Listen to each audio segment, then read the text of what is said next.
vese o mau iai. Pe aku tau ki a te koe, ai mea kotoa pē. Na mōni pē ai talaloto ai pēteri ake, ko koe ia aho mau nofu anga, i he tau tangata pia moe tau tangata. Mau kau whataha pia moe talaloto ai himi ko whai ai a whakalawaloto he whiaf koeni, ko mau monu ia anga ia, koe mau hautua aku ofa. Kuke tari e mau lotu, e kuke kau he mau ngai mea katoa pē. Ko tūtō nai whai he komiti, ke mau whalataha i he whiawhini. O i kai ko ki mau tolu pē, aku mau kau whakataha, pia mo mau kau ngā nof, kau ngā siasi. Pia mo e ngahi koristu tuku ke mau whakamooni, o ku mau fōu kotoa pē, pia mea whiona. Whanau pē taha ki mau tolu. Te koe koloa pia moe tāpu aki ia, o ku whakahoko aki ai whatongia he whiaf koe ni. Whai ai ai pi ki uma, whai ai whetā ki nima, whai ai waka au whakata. Koe hi, koe whakahemata ku whai, e he whai whikau kau mā, ai kau maurakanga, e moe kau wako tutoku, o e toa ko māfu. O toa ko mau hanga tuku o whio. Koe hi koe whia e pōni. Tuke mau whakamoni whakataha pa moe sāme, wakai hono i kai le rei, pia hono i kai sai, ai kau whakataha, ai ka inga hoa whio. E tuke hoko toa bē, ai ngahi ofa, kua toka teu, e ngahi loto whare whakawhamiri. Tuke hoko ia, ko e ngahi tulutāwai, ke whia ai whakaamu, pia moe whakaanaua, o ku whai pia me he akaloloto ngā. Kau hi ke hoko ai ofa e pō koini, koe wai kau aki ia, ke whai aki hono whia, pia i kuna aki ai visone ngā oi koini. Hare mai lau maarie, tuke tau kau moe a whiona, hoko mai e whia ko ia, whia ia o whakataha ngani. Ka koe whia, i he mau kau whakataha, whia, i he mau whetā ki nima whakataha. I he keresi ko ke tokonaki, ke i kuna aki ai whatongia. Hare mai a, ka tāki ai whakataha ngani, au te kake atu ka te koe, mua waka take mau whanonga. Mai mau lotu mo mau huia, i ho hua wha isu, ho mau eiki pia mo mau whakamo ui. Amen. Amen.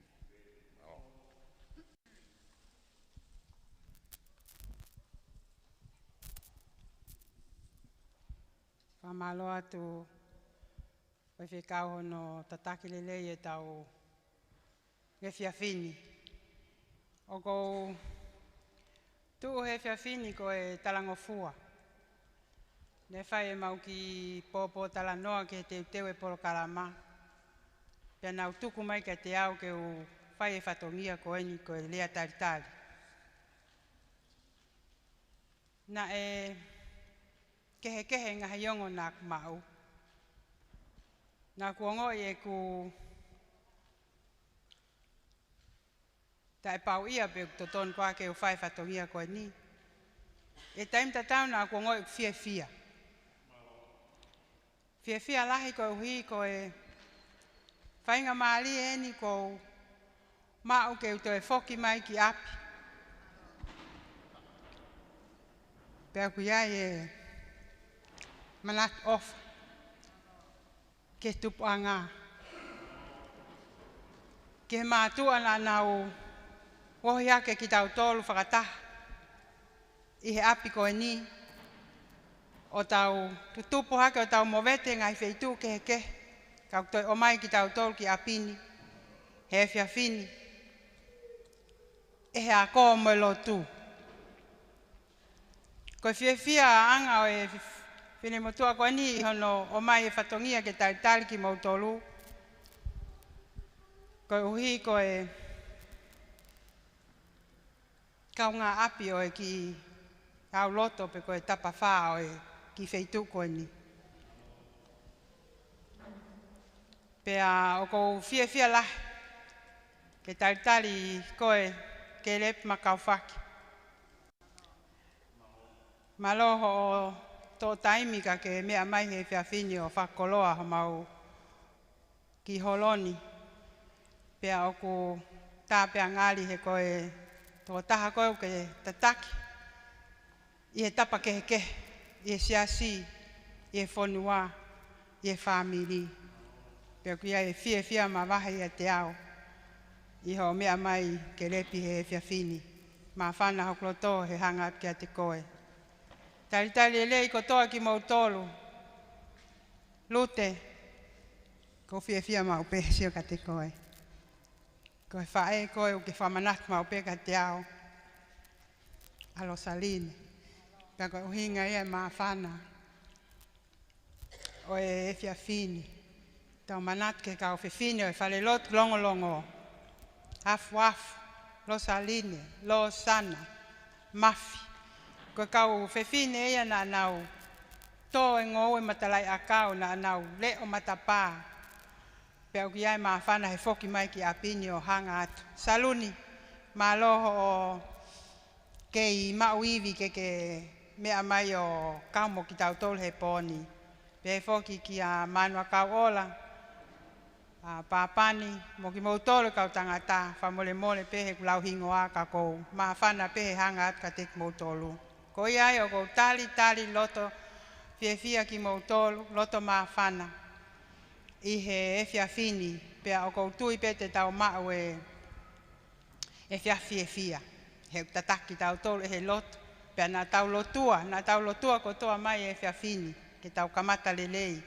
Pea kou osi maa whana au kou sio atau iau hangeu ki te teki mai e kololahi ia me he taimi koen kuna hanga mai ai he TV ka ki tau tolu. Pea koe kata kau tō ai pē ki whainga maari e koe ni ke umanat merie. Ka tau toki hoko atu. Koe whai koe ni hono uki koe ni mono talatala ki holo e ai ki i whatongia koe ni nai tuku mai me he Palestini o e kolistutuku ako maalunga Tonga. Ka koe minista ako, pea ko honorable huakawa meiliko. Pea ko whakaunga tāmaki whoki i he councilo hange koe whakatau lama ai se tuata. Pea ko nau osi hanga mai ki longolongo, ku nau osi loi pe whoki nau tolo a longolongo koe longo moe loto. Kai ke, koe taratara halo koe ana wunpola ai pe, koe sekilini ai pe, koe ki kakai pe ni nai whai olo koe tutupu whakataha hake i he ki wheitu koe ni, oku kei whai pe maa whana tatau. Pea koe uki atu koe ki muri, siria funa ki moe kalasko ia, kou talangi. Aonga pe tau ki lau toi whakasāpate, pea moe whaki tangiloi koe he lau e whakamee. Koe ni oku ne kei whakamawhana i pe tau tolu, o whakamawhana i pe tau tolu me tau ihe ni, koe ni ko mai moe popo aki mea aivi, koe whaiako lau te whasāpate ko whaiwhekau ali wheleti atiola. Pea koe taimi ko toa peo ko usio atoai ka ki mau tolu hawheitu upe, ko manatu ofa mai ke ki i whale loto longolongo. Na e tan maki ai. Ai tale nit na mai he eiki. Pea pehe whoki ki GPS a longolongo. O tau whia ai. Pea koi ai ka inga longolongo moe sola moe vulangi tali lelei ki mau tolu i he whiawhini ki he konseti a longolongo. Ofa peke tau mau ha whia. Pea mo ha po oku whakakoloa pea ke whakawhonu keresi ia mai he eiki.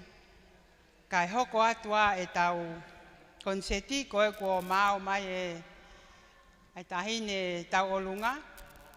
Koe whakaawa e tau konseti o e whiawhini. Koe familia o saia mo vai moana ma kauwhaki. O ikai ke sola ha ke hataha e famili koe ni a ia usi mea mai ai e whaiwhekau i he whiawhini ke whakahoko. Ano whakaawa e tau konseti.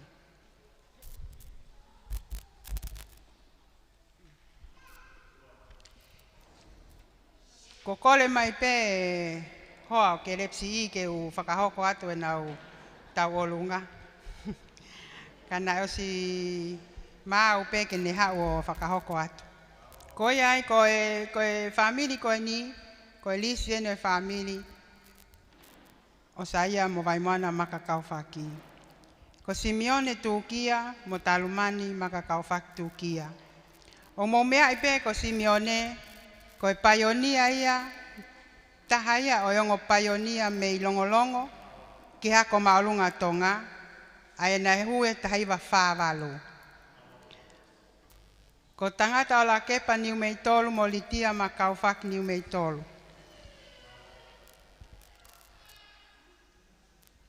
Salote ma kauwhaki ngā wamo, he tahavea ma kauwhaki, kelep ma kauwhaki mo akanes lutui ma kauwhaki, Sosaia ma kauwhaki, Caroline ma kauwhaki toi tuu, Vaimoana Andrea ma kauwhaki, Daniela Makaufaki, Williami Makaufaki, Sosaia Makaufaki Junior, Kelepi Tua Kilaumea Makaufaki Junior, Moala Funaki Makaufaki, Sela Moengo Tukia. O mo mea ipe kainga, ko Kelep lahi, na head prefect ia, e taivano fitu. Na huia ke tonga high school e taivano taha, pena CEO ia ke kaunga e whapureanga o Tonga. Koe whai whekau whokia e sia stonga tau ataina o Tonga.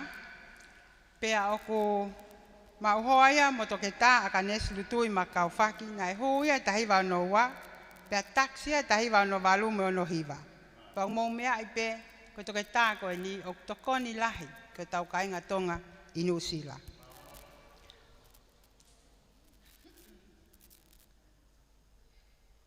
Ko mau e tahinta alunga e tau kamata.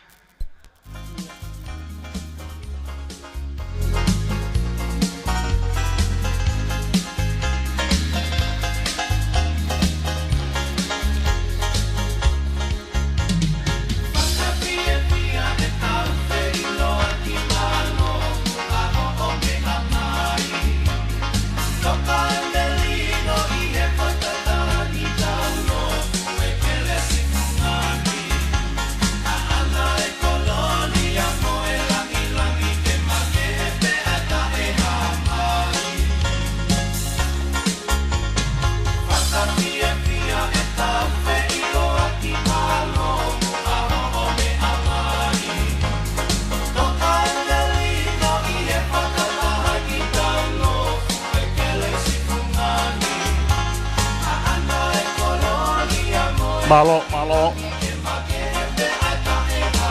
Family makakaufakia. Ya tax. Ya matapurela. Allah ya beto aka sa ilo ay kolo ko ni.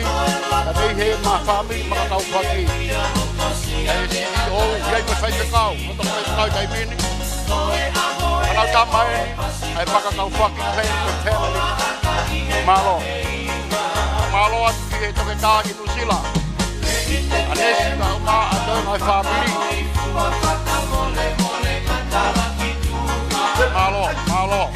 Kaya makakaufaki junior. Na ito high school be moya ana tahulung ako di mafong ay kau ma ani fae ko taxi ba to kita. Ang moya mong may family ko di kay ba malu kau ya e kau pioneer. Ay mo bukan tong high school kay ba fafi do. Kay ba malu kau e family ko di e ke tong high school malo. Ata be pare. Makakaufaki family. Ilo ai he tapakotobe o mo ui. Ki ako kunau yai. Mo I fasino to ke ta kunau yai. Te a wen ki he lotu fai te kau. Kere makakaufaki family. Malo.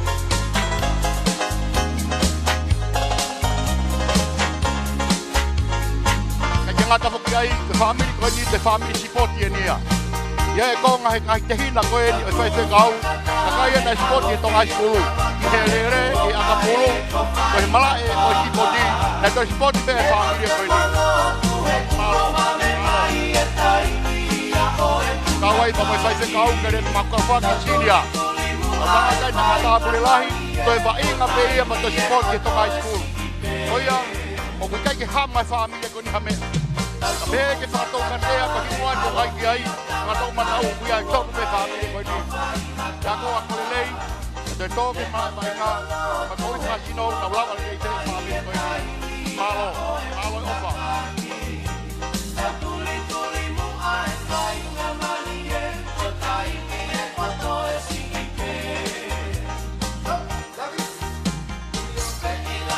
Tahine ko ni taulunga. Koe makopuna ia ka laine makakaufaki, ai ui mua he tai kini. Nei he family makakaufaki be. Makopuna ia ka laine makakaufaki. Mari e tahine. Mari e taulunga. Ko klave yeni na te kau be mo taulunga he family makakaufaki. Na whakaukau be koe a koe na na wako toi lotu. Ko tau mo taulunga ia he family koe. Mari e tahine, mari haka. Pega tai family ko mi he family photo ale lei ka popa malo daine malo maka kau faki clan ia pega family ilo ai he tapako dobe o mo ui malo abido daine haka ya mari e pa mo ka olunga malo o age ni ki ana pi fereti ke de hoko atu ai ki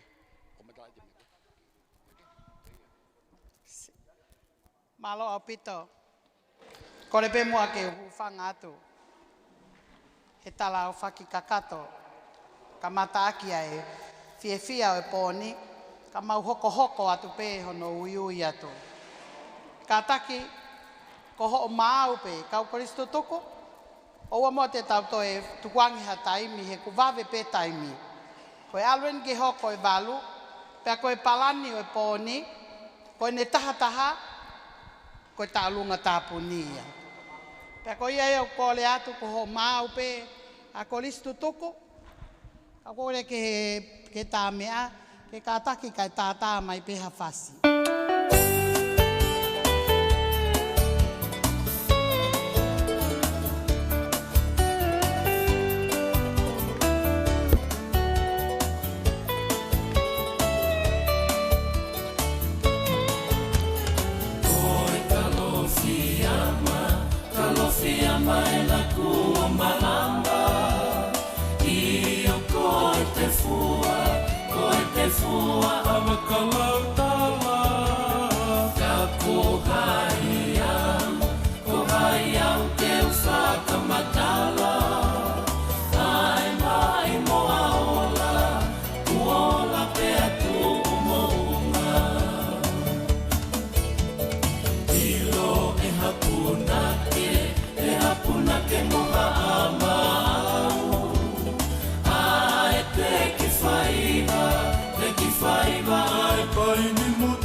Ngai tō whāwhine koe ni e whakaonga ia e whaki. More peke whakamanatua atu. O pia e pe ai kau korisi mua. O ku taumia pe e tau kako whatongia. O kawai ana wasi toko taha koe ni nei loto koe ni. Ana wasi whinau. Kau koea i e kau huu ke Tonga High School. Kai ke ngā kai. Ia pia i pa moe toko taha. Au te i ka mai. E toko hoko ko koe ini ko movete tu bol ko kauia e ko wako e ko high school we be ko ui ai ke lave ko famana tu be askoen e fai lau tohi ai ko ni ko pensioni ko anavasi final kauia e ako ia be ko ni Tonga high school malo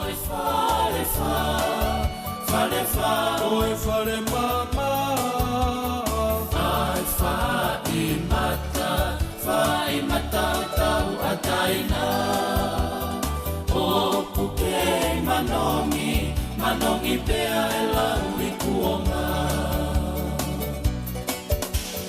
Taku taha kiwa whawhitu E nau puke tu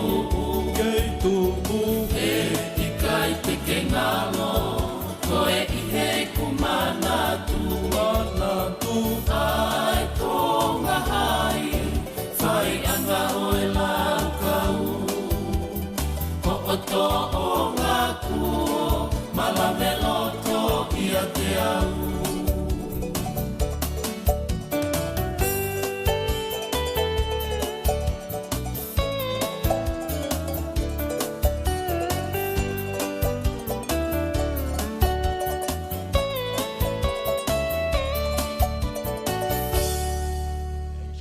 Sai abito malo abito ko ngani ang mahu ingay kau ngawe ko tau ngawe ko he poni o fai be ki whakahoko ko wala be ke lai be babe ko teu be ke pasi le o lahi whakauria maka kau whaki hange ko gulawe ko ane nai maka kau whaki family i loa i he tapa ko tobe o e mo ui whakakato e nau ofa pe kono whakahawa ngawe poni te ungaia mo ua taha nima no ono ua mano kahafe ni mangeau maono maka kau whaki clan ia pe maka whaki family hange be te tau whanawhanonga ke 3 kilo o ko whakaukau au ki ai ko kamata e he korisi moa pa koe whaifkau ia ke repi maka kau whaki ka au mai waifi koe tōke tā koe tax pe whakanesi pe peke toi ngai whanau koe ni hange koe o mea nai ma koe wahe whaa tolu e family koe ni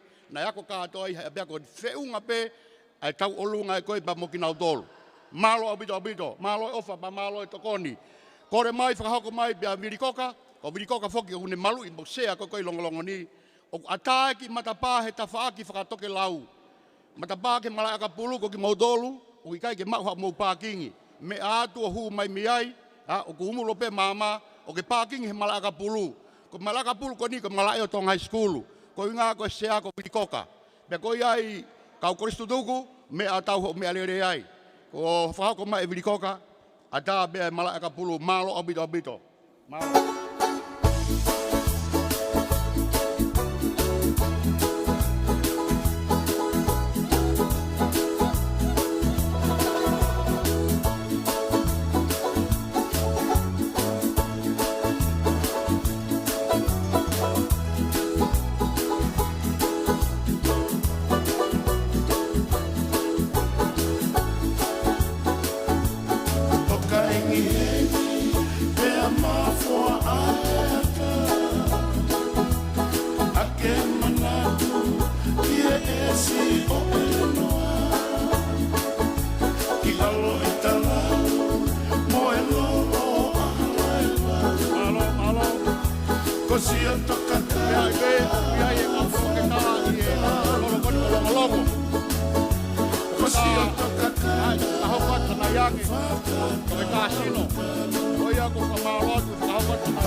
E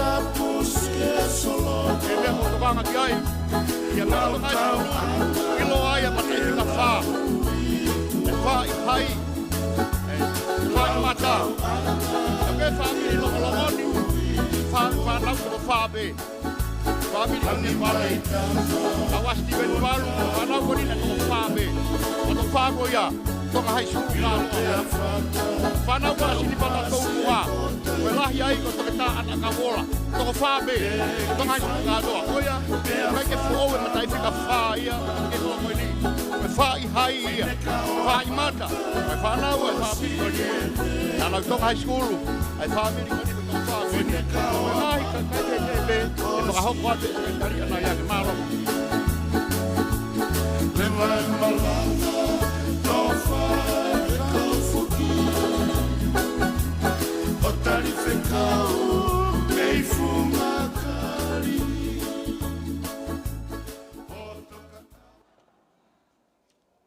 Malo.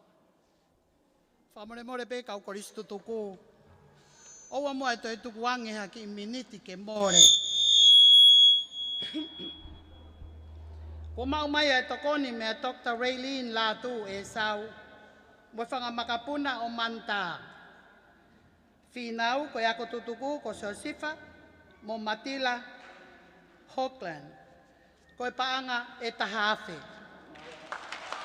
Malo apito. Malo.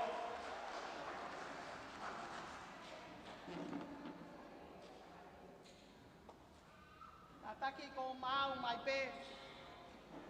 Pea whakahoko mai. Ko ni hoko i tahataha, ko tā e tau tāpuni. Whamore pe ko mau mai pe, pea ka taki o whakahoko mai. Whakamalo lahi atu, ko i koe fu ofa, ko kulawe ai, a longolongo i he pōni, malo au pito. Ka taki ka tātā mai pe a kai.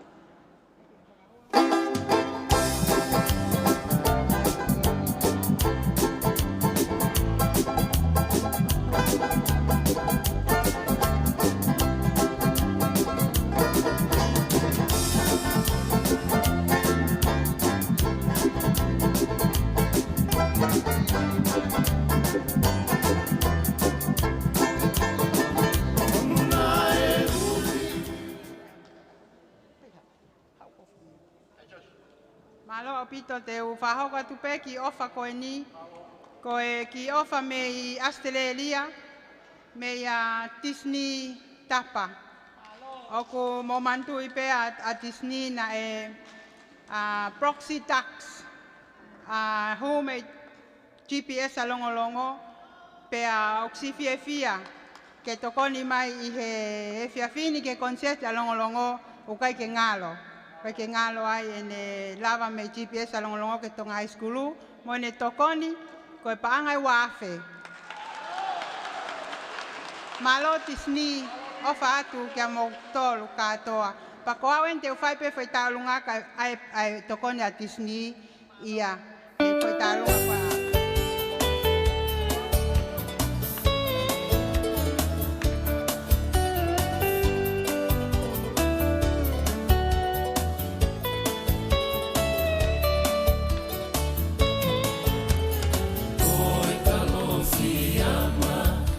Fiama e na kua malamba I o koe te fua a makalautala Ka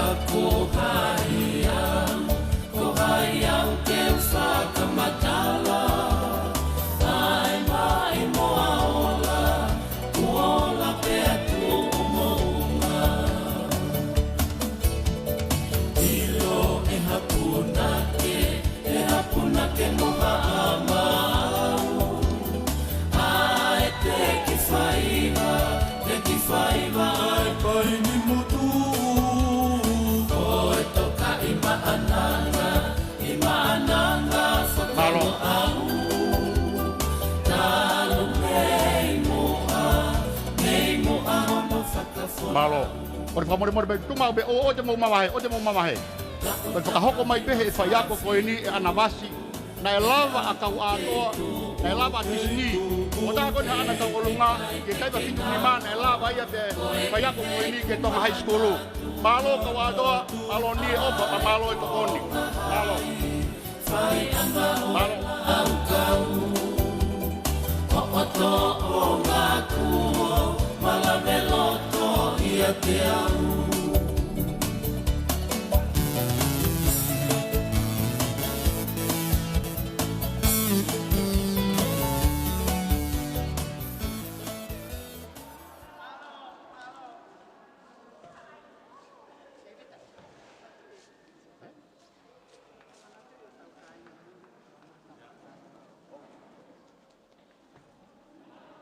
Whakamaloat ki he sekretari, ai council beka koe kosiri o lahi koe koristutuko, si koka mafi, ono whakafofonga, ai tau olonga koe ni, ma kau atoa, o loto sene, tisini tapa, tō taha koe ni, ka bau na keke tokanga ke he wa inga na taxi, kana e ua whakakatoa he tau koe ia, ta koe ni whai a koe ni anawasi whinau. Hoko be tamasi a koe ke whai a koe. Ko whamaloat ka siria funaki pa mehe o be, ki nau tolu kotoa be ne tapa mai ofa. Ofa atu ai ki kulupu koe ni pa mo kosirio ka uma ai ki komiti koe ni Longolongo ko mo ofa mai whakahoko mai ka teki mautolu fia ai koristutuku au korisi mua ka uma ai kolo i ho mo ofa mai whakahoko mai pa mehe obe o tatau be pa mei Nusila ka uma Australia he ki Amerika au ana ngalo a Britania si ofa wafe mai malo abit ofa pa mo tokoni malo abit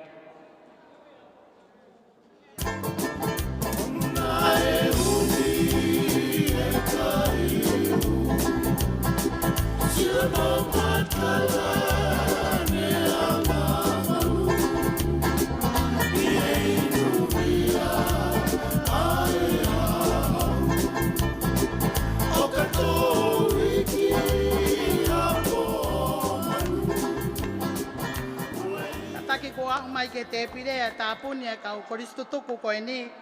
Lilieta Sisfa, le ti finau pe mo Luisa Finau Junior, papanga tahawhi. Malo au pito, pa malo lahi atu. Leisinia, se lui, mai osia toko taha koe ni he wafe mā taha walu. Tāpuni mai ene tau olunga fe unga mo paanga i wafe ni mange au. Pakamalo lahi atu. Pea pehe ko tau ngahi kupu o kuna wakai mai ki he ata he pōni, o mau ofa lahi atu. Mau fia ko uhi ko ngahi tokoni ko toa pehe ko mau whai mai. Ko au mai a tāpuni e tikite, a sioeri, ai peke u pehe ko sioeri vunipola, kau ngā api o lute ko paanga ni manoa. Malo a pito sioeri. Pea moe whamiri o Sateri aloua, Vesteri aloua, whiunga moe paanga e wange au. Malo au pito. Malo e ri paanga, pea malo au pito.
Kataki kai whakatonu atu, koe hingoa ko Sateri aloua, koe tokoni whiunga moe paanga i wange au. Kataki pe o ata pe ai mea whakaongo, ka pau ia iha whamiri o nau whie mea mai pe o whakahoko i nau tau olunga o ku ata pe. E ta'alonga ku ata mai pea me itua, ka kou kore pe ke he kaunanga koe ni ke ne whakahoko atu. Kau koristo tuku, hou atu he tuku ha taimi ko osi e walu he taiminga. Malo apita. Kole ke hufanga he whakatapu what me muani, ka ata pe moau ke u lere mau whakahoko atu, ai ki ofa koe ni, pea me ia ino ke fotu kalauta, lolo mani ai koe tau tahi wano walu ia.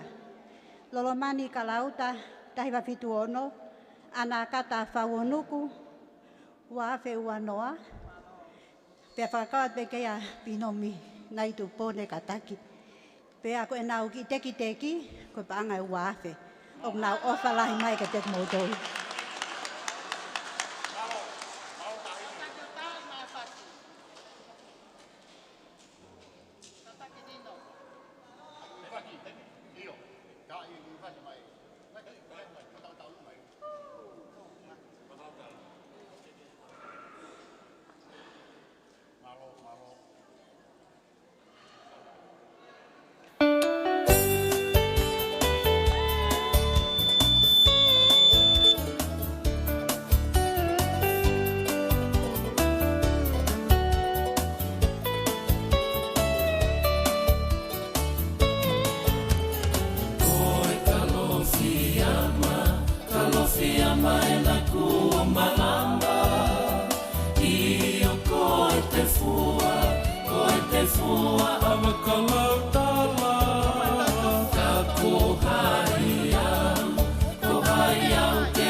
Ino ke kalauta ka ke so ai ka tek moutou ka puluia ke tonga iskulu.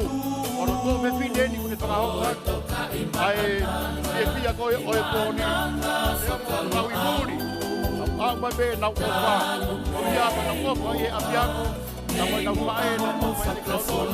Ma wa e mama. O na fulawa ke ponu muri. Ka wa ke fa ia. Ino ke kalauta mama. Ena ku ke tu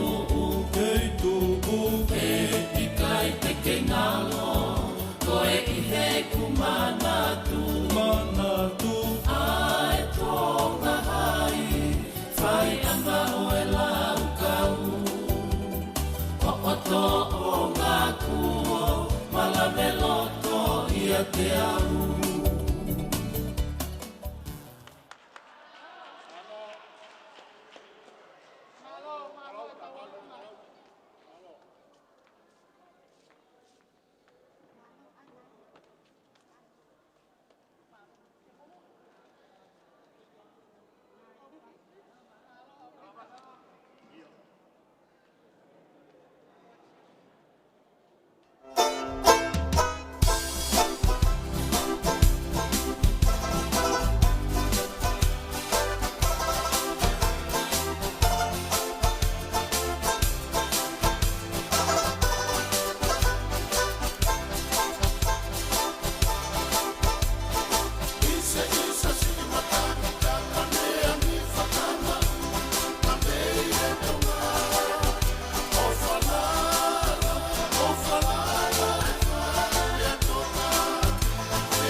Mea mea koe ni, me tutoni he komiti, kawa koe o poni he pai te pau, ake koe o mea i, ke repi maka kaupaki, e a koe kāpuni, o ana puni bola pi wheretia, ne whakafufonga mai pa me toke kā, Paurine, puni bola, o daha koe ni nai taksia, ka nā nau tau whafunua poki e net polo i a piako tonga skolo, malo, tāpuni o e poni, ana pe wheretia.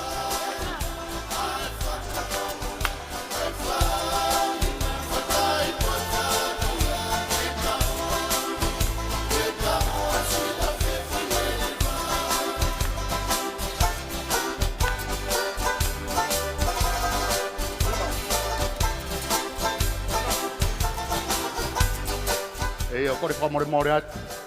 Mo tau mia he motu a koe ni, a whi a muni pola. Kau mo whi tōtolu koe ni e whi a, kau ma ana, pia pehe ki e toke tā paurine e muni pola, ko i nau tōlu iau a nau tōlu, ai a whangatuku, mo na whakamā opo e ngā au e o pōni. Mālo abitu.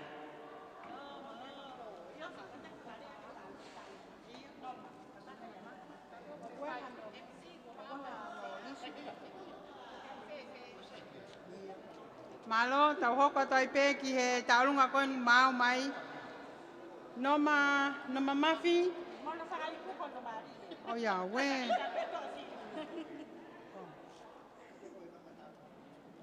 Noma ta ufa, fa mole ta koe pule lahi eni ko pēhau ia ku nai Brisbane ka koe ni o ku heni.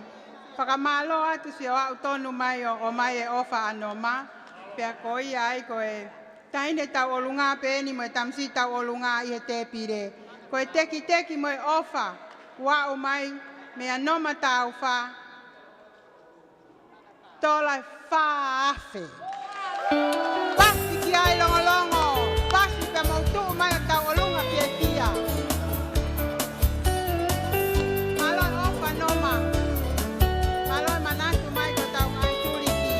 Ofa atu ki a koe.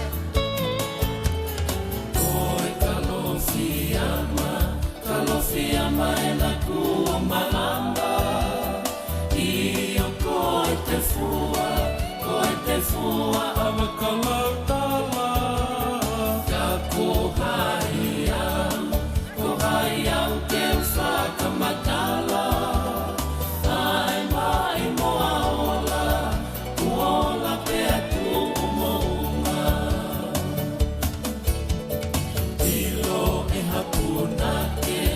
hapuna ke moha amau Ai te ki whaiva ai pai ni mutu Koe toka I maananga I maananga Malo, mo mea be olonga, mo mea be ai. Koe whamanatu mai e nia pe mei tua. I he taiwa fitu hiwana, hu whakatahai a noma, pe mo whiaavu ni pola, pe mo viri koka. Koe hu e toko tolu koni taim beta. Pe kono hoa e ni kuri o mai e pāngai whaafi koni malo obito ofa. Malo noma, awa nau ki tau ena nau hu, viri koka, tau maa whiaavu. Malo obito viri whamanatu. Manatu ai tonga hai Whai anga o e lau kau O oto o ngā kuo Malame loto ia te au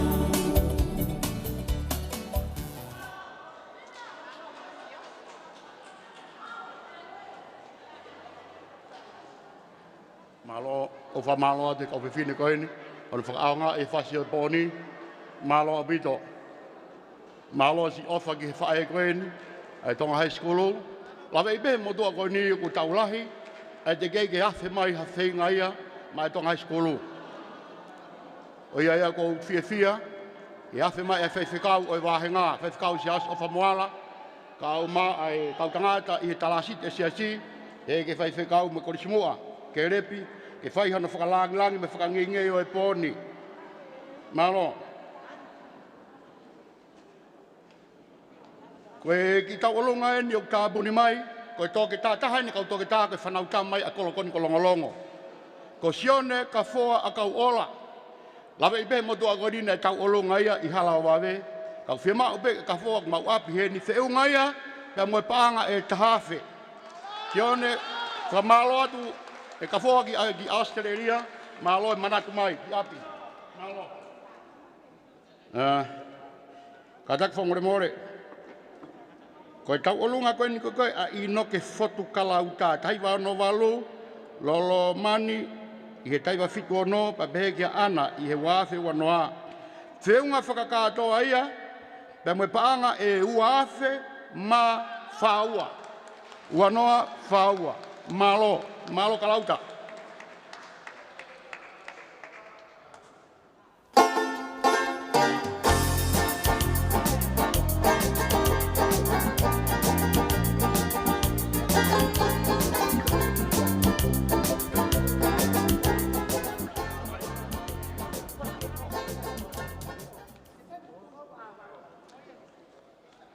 Whatulo atu ka e whakahoko atu ai ki whatongia koe ni. Ko e tokoni koe ni o ko atu ia pia mei he whanau mo e whakamokopuna o Samiwela Vusika hei muri pia mo Salote Wakasiwola hei muri. Mei he api ko funga whiewhia, hala tui tawake, loto tawa tūtoro. Ko e tokoni koe ni o kukau ai ai whakamanatu o Akosita hei muri whine anga nofo, na kauia i he kalasi o e tahiwa whāwalu.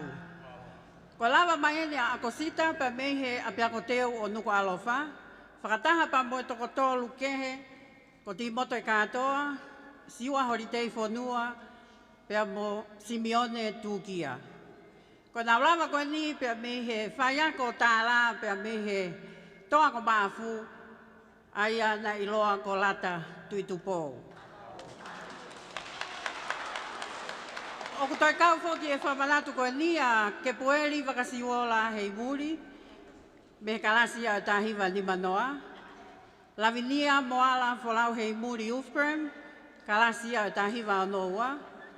Pea mo Samiwela Pimiwa hei muri o kuke mo ilelei pe, kalasi a tahiwa no nima ka nofo i Australia. Kawat whoki pa mo e whangamangapuna, Lisa Pulu Pohiwa, kalasia o tahiwa valnoa. Josefina Fineanga Nofi Fita, kalasia o tahiwa valua.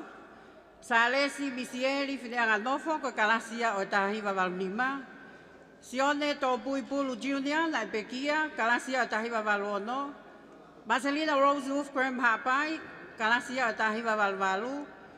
Kisela Ufkrem Tapealava, kalasia o tahiwa valuhiva. Pea mo tiuke Ufkrem, ko kalasia o tahiwa hiwawa. I he kamata ai ngahi konseti whenga paanga koe ni, le mau whemahino aki pe, ke mau taktaha kau pe, i he ngahi kolo koe ni, ko mau mātuku atu whoki pe me i tawatu tolu, o taktaha nofo pe, i loto kolo motua pe. Pea koe ai pe mo whahinga, ko nau hiki atu ki muri. Ko ia au ki ai ai whamalo lahi pe me he famili ko ni o ma toto ko ua pepe mo Salesi ki a Sioskoka tokotolo aka Marcelina ka hola ya famalo lahi ka Sioskoka hele hanga manatua famili ko ni famalatu mai e Siosi ka tek mautolo o fiemau ke mau mai ki Longolongo ai ha mau taalunga i Longolongo e la mau tupu i Longolongo Oyai i he poni Oksi pe ai ki toko ni ka whakao mai pe. Pea le o se ave pe ho mautaki e Marcelina Ufkrem ki a Melaia ko mautoko ni ko paanga ni mafe. Kore ke DJ ke taime pe ki fast no pe malo vito.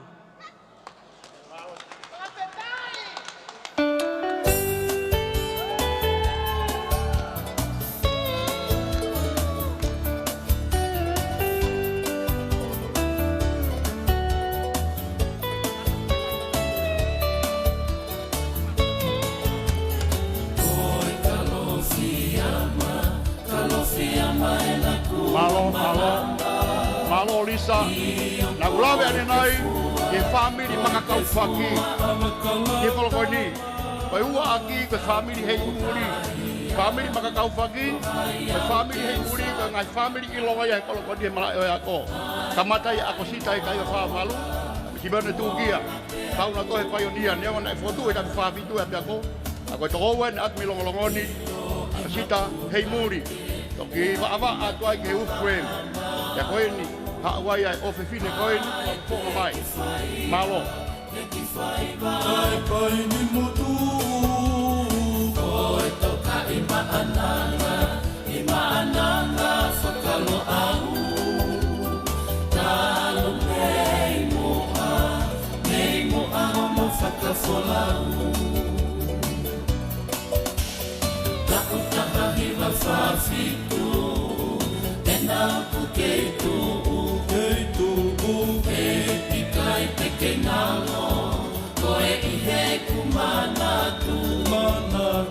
Ai tonga hai, whai anga o e lau kau, o to o ngā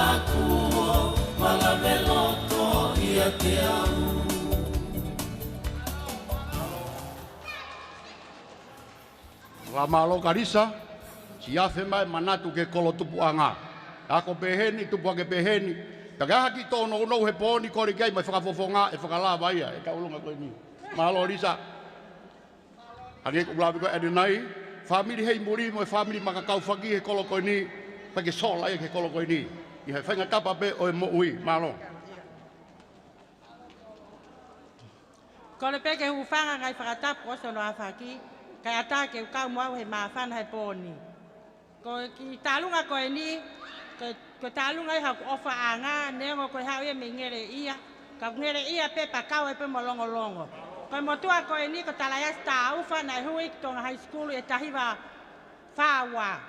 Pea fia peke kau whakatamu. Ono wā! Pea hanga ka lau, kai whake iloi tāna na iai. Pa koe ko sawe pene ki o whake te pire, pai o sia pa hoko le mai ki tālunga a fuai api Holani, ko sawe pe ke te pire se niti, pa ke mautu pe o whaki mawhana ma ki tālunga, ko ki te ki e tok whakaui pe anai he kau ngā au e koe ni. Koe ai o whalahi mea fuai api, whetokai ka ma fuai api Holani si, pe heke na ki tamasi ko se misi, ko kau whakata. Toa kase mo se misi, pea ko kone tau taha mau whasu. Kone ke tā mea ke tā i maha mau whasu tālunga.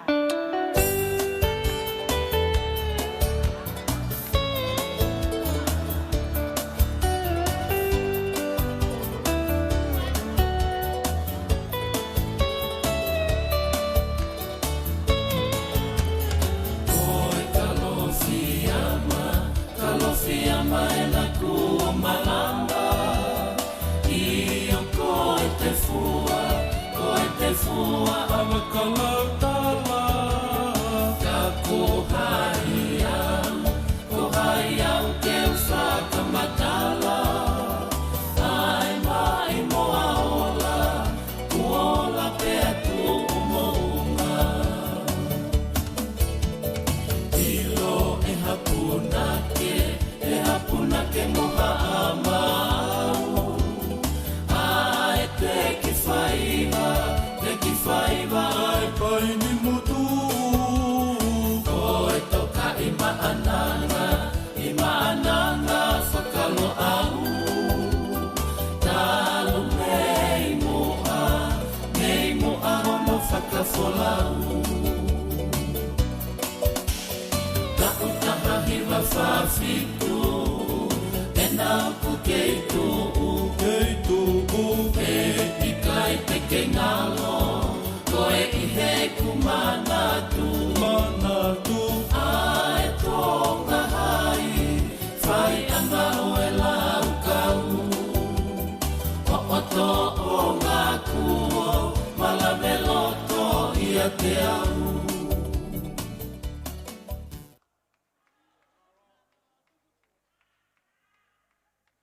Malo.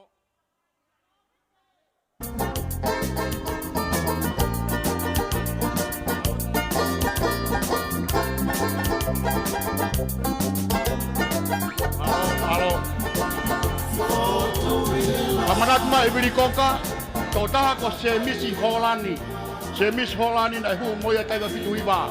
Tau taha mo ki fai toko tolu ane nai. Toko whaa ki toko taha ko ni se misi Holani e taiwa fitu iwa malo. Toko taha ko ni me atu koe mua koni tai mini koe hoa ia fai whikau. Te isa atiola. Kau ia he kau ke fine, na nau fihi e ako anga he taiwa waru noa. Na kau, malo, oi tutuku ia ko te isa atiola.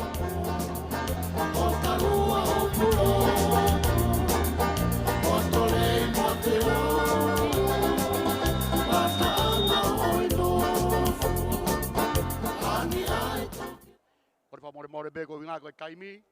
Kore whamore atu, ko whakataha, tonu. Ko taha ko ini, ko e whanautama pen asiasi. Ko e tamasi e ai pure lau tohi asiasi ka umma tokon sige gari. Whakataha, tonu, ko taimi en. Malo au bito whakataha. Malo. Takono ki tō whaafine be una whai tau ulunga. Malo.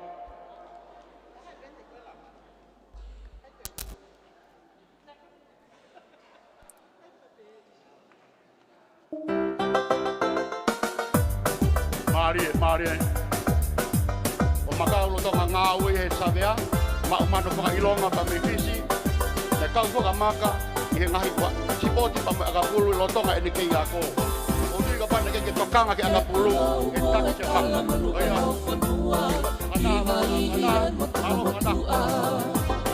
he pona. Oia mo tamai ki tōpunga, o lupe tonu, na mo pisila aloua. Oe tō whāwhine mea, oe tō malo. Malo whana. Kau whakame i te matala no ki no tukunga, si o tā whanua mohono whaunga. O ka pohau e katanua, pēa langanga e tuka i onunga, e toka tuka tuku a pēa hiri o hono kau mua ka hapu ka ki, a taru mei mua. He whetui a ki hatau whatunga moe o ngata, lalawa o tama e hono ka wha. Kau haka he langi he mai mo tuku whanua, e walau ngau hata kuonga. O ka pohau e katanimua, pēa langanga e tuka i onunga, e toka tuku a pēa hiri o hono kau mua ka hapu ka ki, a taru mei mua. Hine pei he ka mai e tape ki e atu wheleni te mamata he lau manu kawa ke oka ke siu pea ke tue oka ke siu pea ke tue hufanga he tuku ki olunga tapu mo e talafu mo e kafa o e tumatupua tupu le whanua kohono lalanga o e kau whatunga motua ao ni uai ala lomo uta a whanua motu mo e hifofu e kano kupolu i mala e kula tuke ata ia oe motu kako ene fuka si ene taalo koe whano mono He taloni karitala i e moto tatua moto ngatofi a e nofo He ila laloa ilo e he poto Mo unga otunga ka kohono loto He ka kohono loto ke puna pe hapo he kohono loto He iyo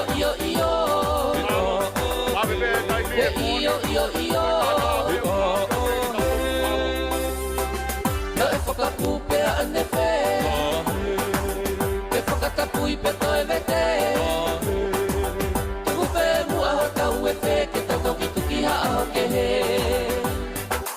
Te ufoki pe ki hatau tapu Ki halaka kala molo a manu He koe tatu a moe walau Haka he taloni tala e lo au He taloni karitala i e moto Tatua moto ngatofi a e nofo He ilo laloa ilo e he poto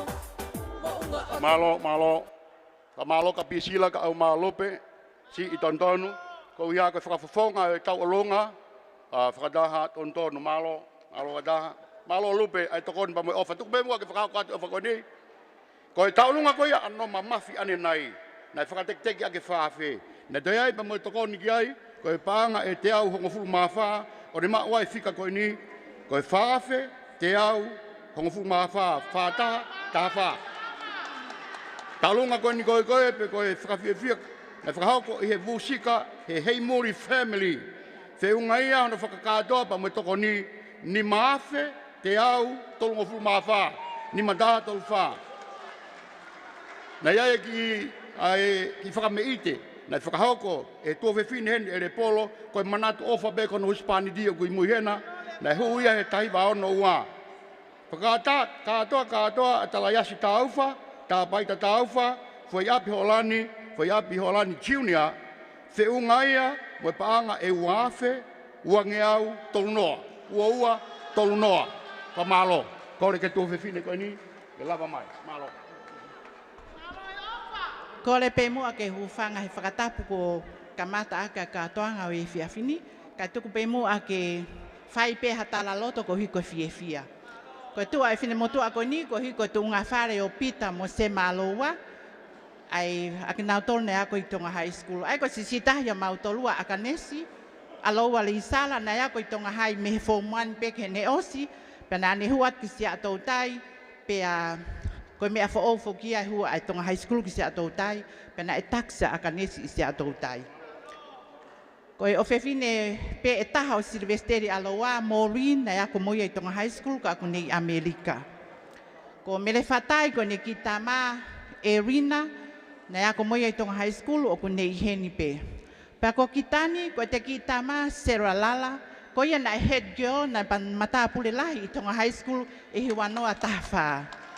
Kai kehe ko kinau tolo kinau nofo muri, taru aluange a siosi mafi ane afi o whakahange konseti, mo ku alu o tori kuawa pe ane afi, ane po, ane henghengi o whakatau, pa ko ki seniti pe koni o ko mau he whiawhini, ko ia pe o ko lele mai. Kai kehe na toi whaiange whetutaki o peheange soana, ke hau mokoe o ku ke kau mokoe i he koristu tuku. Pa na u whakatonton talange whakamole ko e sinoni na e whaiako pe i Tonga High School. Ngahi tau, ka na uako sangata maria au, pa na alate sangata maria o whaiako he Tonga High School. Ko tala noa whakamatatu a pe ia, ka koe anga ia e fotu he whiawhini.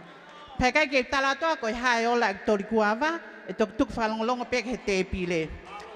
E tata o mai pe ai mui mai ai e tau olunga a sekilini aloua, pa koe ai pe hono fasi, ko ki o fefine ne o tautai aloua mo o valata, o ne whaiako i Tonga High School, na ako i Tonga High School, pa ne whaiako i Tonga High School, pa ko kola lewa ke tā mea, ke tā i maha fas, malola.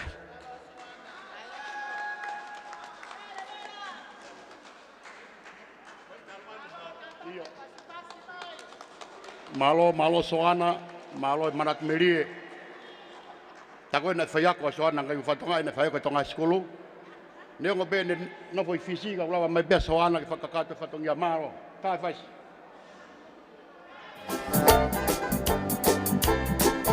Ia ni be hoko mai rewa whai whakau Stephen Palu. Whai whakau Stephen Palu, os te tau lunga koni hoko mai.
Whai te tau Stephen Palu.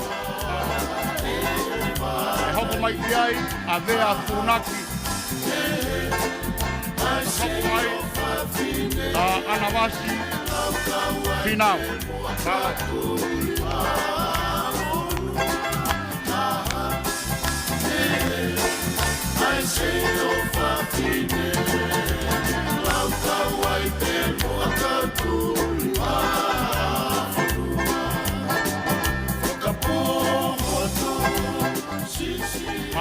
Malo soana, hoko beta magi ki a koe e tonu. Malo. Al be soana ki muri foki mai bea ke fai tonu be no vai he tau olunga. Malo ofa pa malo e tokoni. Hange koe ko glawe ene nai Ko e whai whikau eni na ne whai e lotu kamata o e pōni. Whai whikau Stephen Balu. Hange ko ulawe na whai nei. I loa whoki a bea ko ni e whika whā. Whā i hai. Whā i mata. Kono whare o na whā be. I whamiri o hako magai whai whikau ko ni. Ko ki whanau hufanga whatabu. Rea te ungawe aki. Na toko whā be whanau koen a whinau pa mo Narison Balu. Kamata be toko taha koe haana koe a Pacific Sunrise. A eti. Palu. Ta koe whika wai whai whikau. Pa wiai pa toko taha ko toa. Pa mo etuate. Foi toko whā koe ni. Tonga High School kātoa kātoa. Pe koe ia o kai ke who'ou. A whika whāia ki Longolongoni. O te mai whamiri ana iange. Koe whamiri kātoa koe ia na i he Tonga High School. Koe ia whai whikau Stephen Balu. Malo.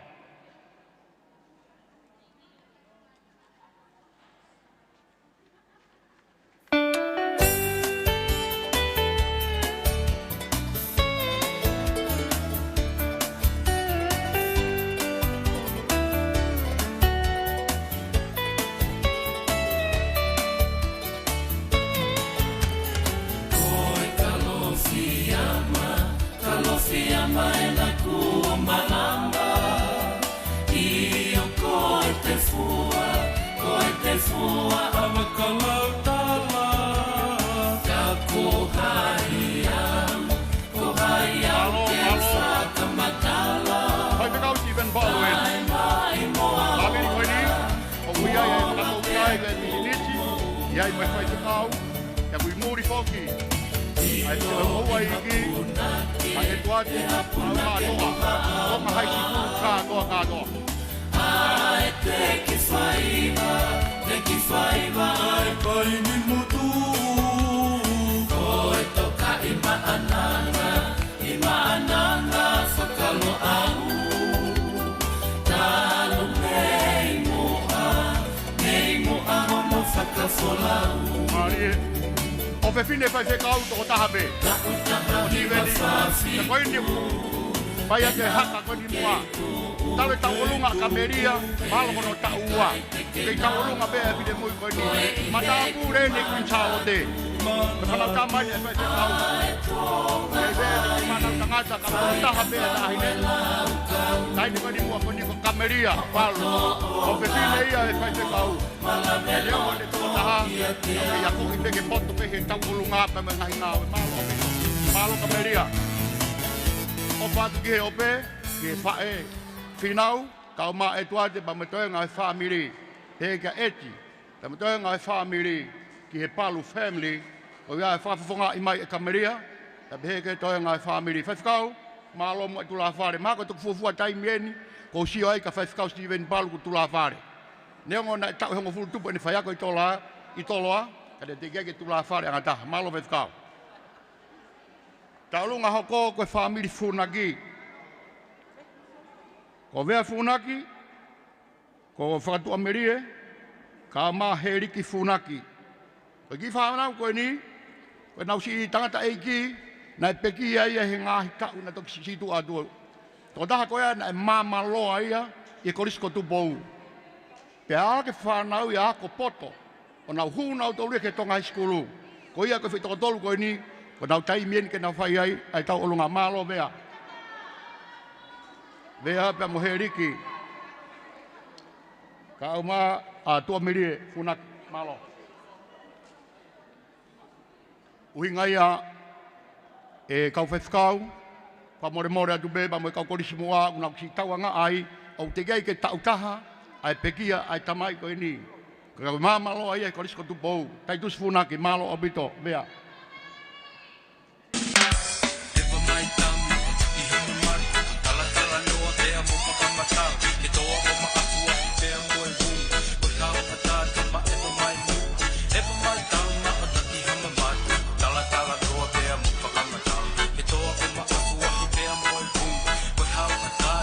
Mari hata, mari.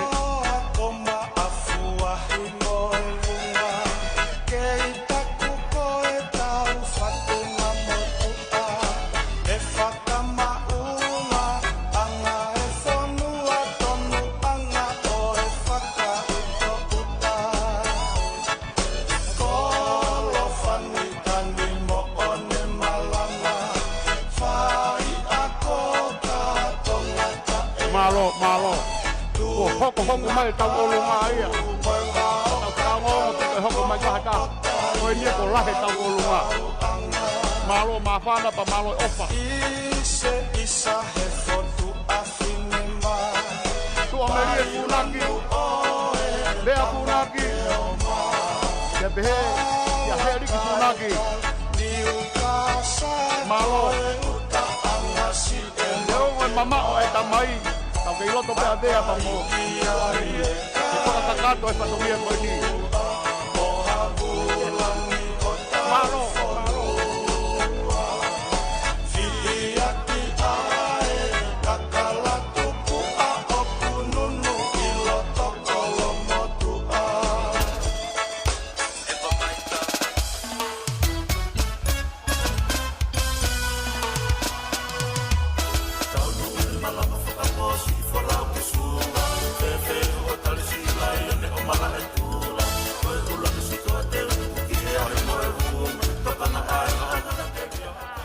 Malo, tai menu ana mas final.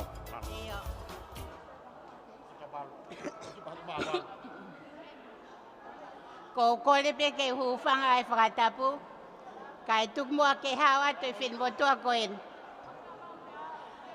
Ko e whakatokanga pe aku ke kukau wako kotkotoa, a koe na ke lava ke tonga hai me longolongo me tahiwa fitua, ke tahiwa fituono, ko whai a koe le tua te poni. Pea ko koe na ke hu ke tonga hai, me he tau tahiwa fitu, ke tahiwa hiwa wha, ko ana waswi nauen.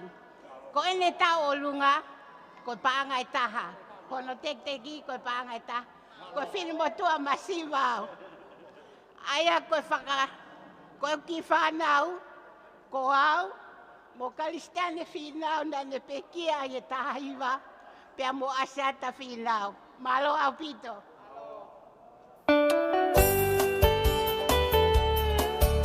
Malo ana wasi. Leo mo kupekia a kalistiane whinau, tau kei loto me whae koe ni ke whapofonga. Malo, leo mo kuheni pea e te hina, heni pea asata whinau. Malo ana wasi ano ako i ki mautolu. I taiki e ako, malo ana wasi. Koe koto bena ke ako i ana wasi, i mau ke mea mai o tokoni, ma pare i ana wasi whinau. Malo. Koto ni hoko mai hoa e whai whikau. Ka ko koristo tuku lo ua e pensi man kai hau. Na ia ko e tonga high school ba te kau whawhanua. Ia kono hoa ko ahavalu kai hau. Ia ko pe moia ke tonga high school. O se ka hoko mai malo. Ana masi finau malo. E hapuna ke moha amau. Ai te ki whaiva ai pai ni mutu. Ima ananga whakalo au. Talo mei moa hono whakawholau. Malo whatikau, malo kerebi. Tau tahahi wa whawhi. Malo ofa. E nāku kei tū. E ikai te kei ngalo.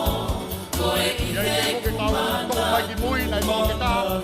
Tau ke hina, te koe tō hane mai tō ke whine me te ua henga. Naka loku koe tō ke tā. Koe o ke whine o e seke tanga he tasi. Ko sana muki, koe tō ke taha me moia. Koia koe tō ke tā toko la. Toi ai pe whuk mai pailate ia he kolokoni kolongolongo. Ke tō pāka, nai ake malo.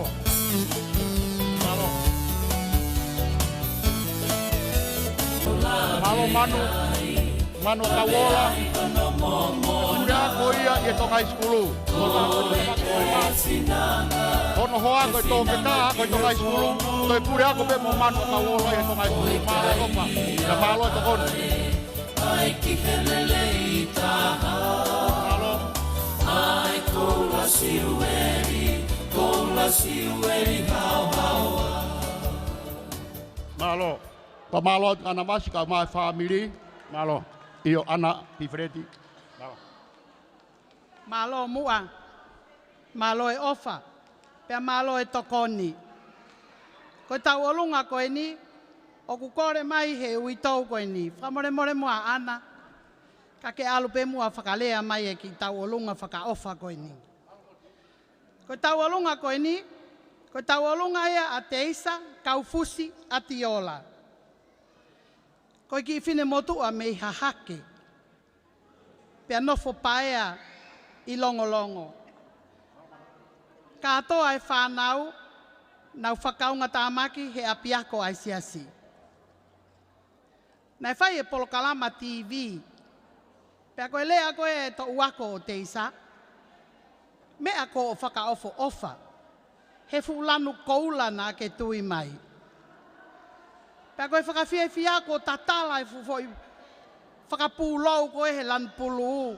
Kai toki māmangia mai e ui tau koe ni. Whakamalo lahi atu. Whakahoko mai e whasi. Kai hoko e tau olunga a te isa, kaufusi, a tiola. Ko te isa toko tahape. Ko koristu tuku ia o ki he lelei taha. Malo apito te isa. Ko teki teki e tau olunga koe ni. Whiunga moe paanga ni maafe. Ka taki ka mo pasi mai. Malo. Kore whamore atu pēka te isa, kai te ulawe i mau hola te isa ave. Ka hiri koe au ilo lahi ange motu ai koe ni kia te isa. Kalasi whakataha au pēa mo te isa, neho na ungae mo ua au. Kada kaua te isa no whihi e ako i tahiwa walu noa. O mau ai koe e ria lā tū. Kauen he toko nima, koe top student ia koe e tahiwa walu ngofulu. Te isa, kau fusi. Kau iloa he ahoni, ko te isa wharepoini kau fusi atiola. Malo te isa. Malo. Lotonga e taritari koe ni, whakahoko atu e tau olunga, whakataha tonu, na whiunga moe paanga e tahawhe uange au fitu tolu. Malo mo taha.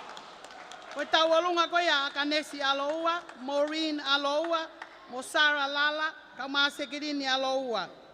Whiunga moe paanga e tahawhe ono nge au hiwanoa. Malo au pito, malo.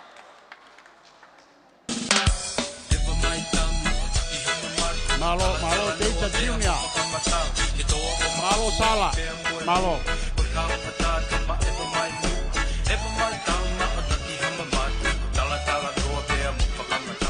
Family ko ni, mamahi apito ata siasi.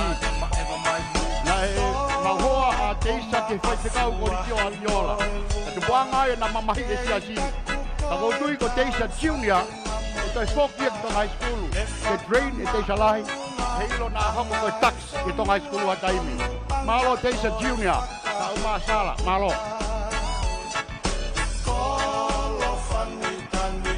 Malo.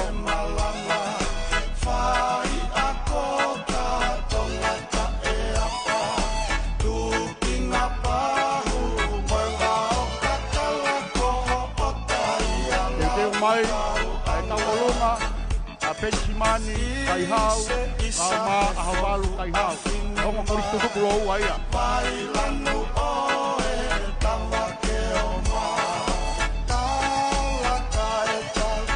Mari haka, malo sala, malo. Mari teisa.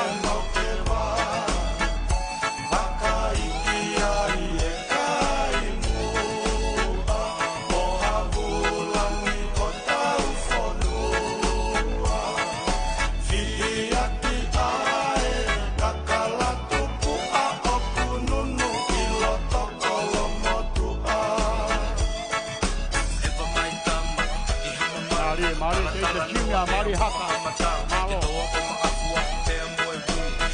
Hoko pia te isa ka sala, o ve tonu he tau lunga, malo.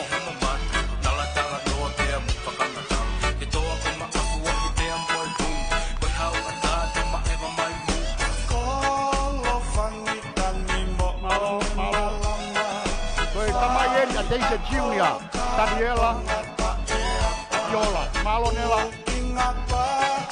Malo. Whanau koe ni ko whanau whaiwa. Hoko pena tau whanau tamai. Kiana rikio atiola ko tangata tula whare maare ea. Me korisko ko pou. Kona kua aini ko Daniela. Tula whare atu koe ni. Kau tangata whaiwa ia. Oi wātā ko ura. Maare Daniela. Atiola ia. Kone whae. Teisa, senior, from high school.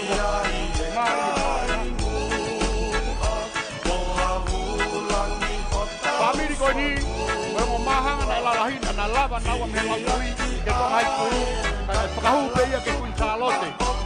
Na pamahi si Mari. Malo Teisa Junior ka au masala. Malo.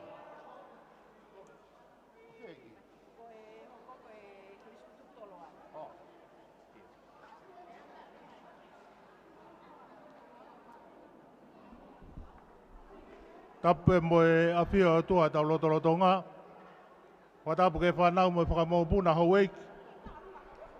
Watapu atu ka kawa atoa. Te mo ke tātai koe pe kawa vaenga. Watapu atu ke kau koristutuku kotoa pe. Ai korisi ai ako maalunga o tonga. Kore pe mua ke upuke whainga maari e koe ni ke whai ki tala ngofua koe ni. Ko kounau e sone maapiri.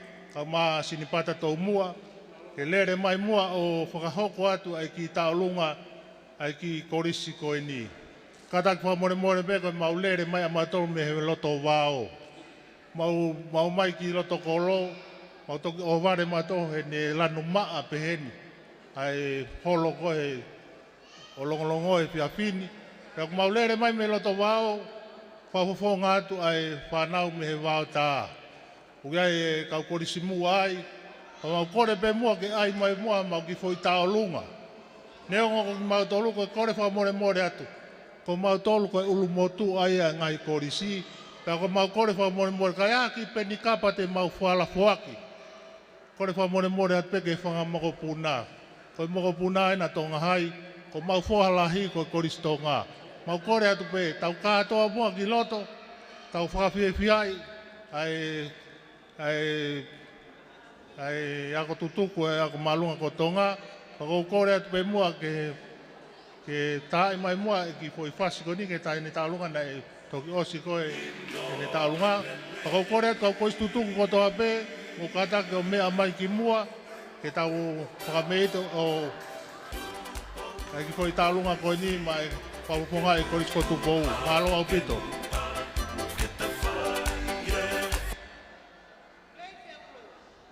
Katang mua tae mai perei whea pulu maro.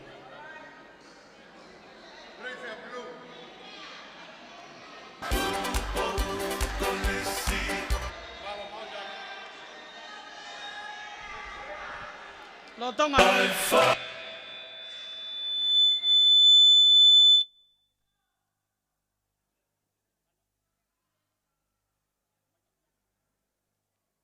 Lolotonga ko ia e taritari ke tau olunga koe ni, kai whakahoko atu e tau olunga a Steven Palu, whiunga mo e paanga e whaafe, mā whaono, mā loa o pito. Ai whaiva o eni koe tulipe, ai leli no lelei.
Malo, kamalo ke koristo boa.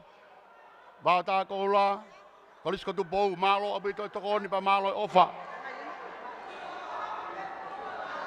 Kataki kai teu mai a walu kai hau. Ko tālunga ko ia vea funaki. Nai whiunga mo paanga e tahawhi o nongi au fituhiva. Malo au pito.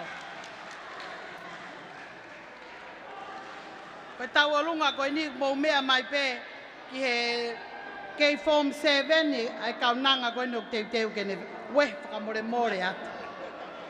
Kataki mua ka ke mutataha ke peki. Malo au pito.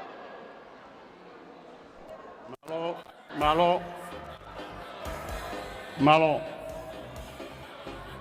Maria.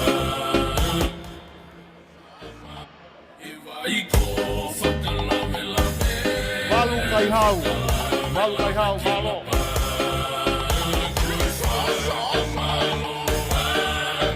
Ako ke yako bea malu ia ka ke lave ia ke yako bea malo.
Kau mai family ofa pa mai tokoni. Mana tu ofa ki fae koe ni. Malo abito. Ka malo fo ke toke ta. Anak kau ola. Kau ia ko tokoni mai whakahoko mai. E futau olunga koe ni wau ki hala toko lahi koe ni. Malo se kiri.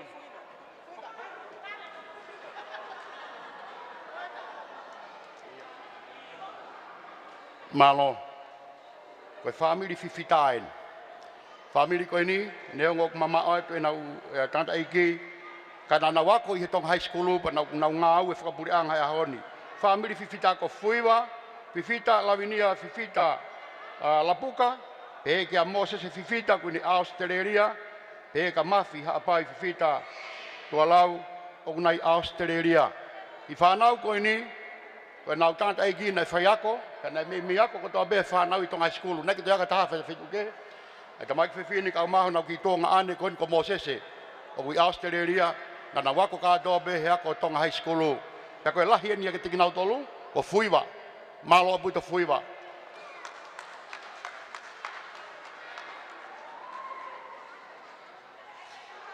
Ka malo atu ke tonga ane ofa mai, Mosese fifita, Mosese malo ofa mai, ka mi Australia. Toi taulunga, toi konsedia bongbong, ka haki to nou. Mo to ala be mi Australia ori mai Western Union ni. Ke whakakata ko mawhatongia malo.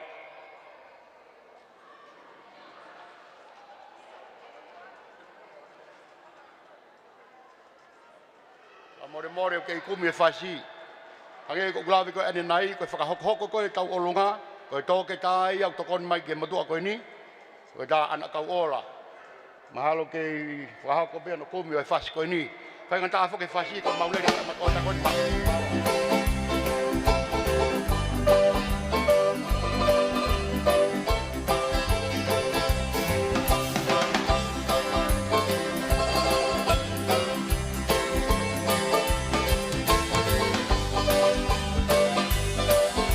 Na kulawe ane nai i he tika pa. Mai ki o loto me ia o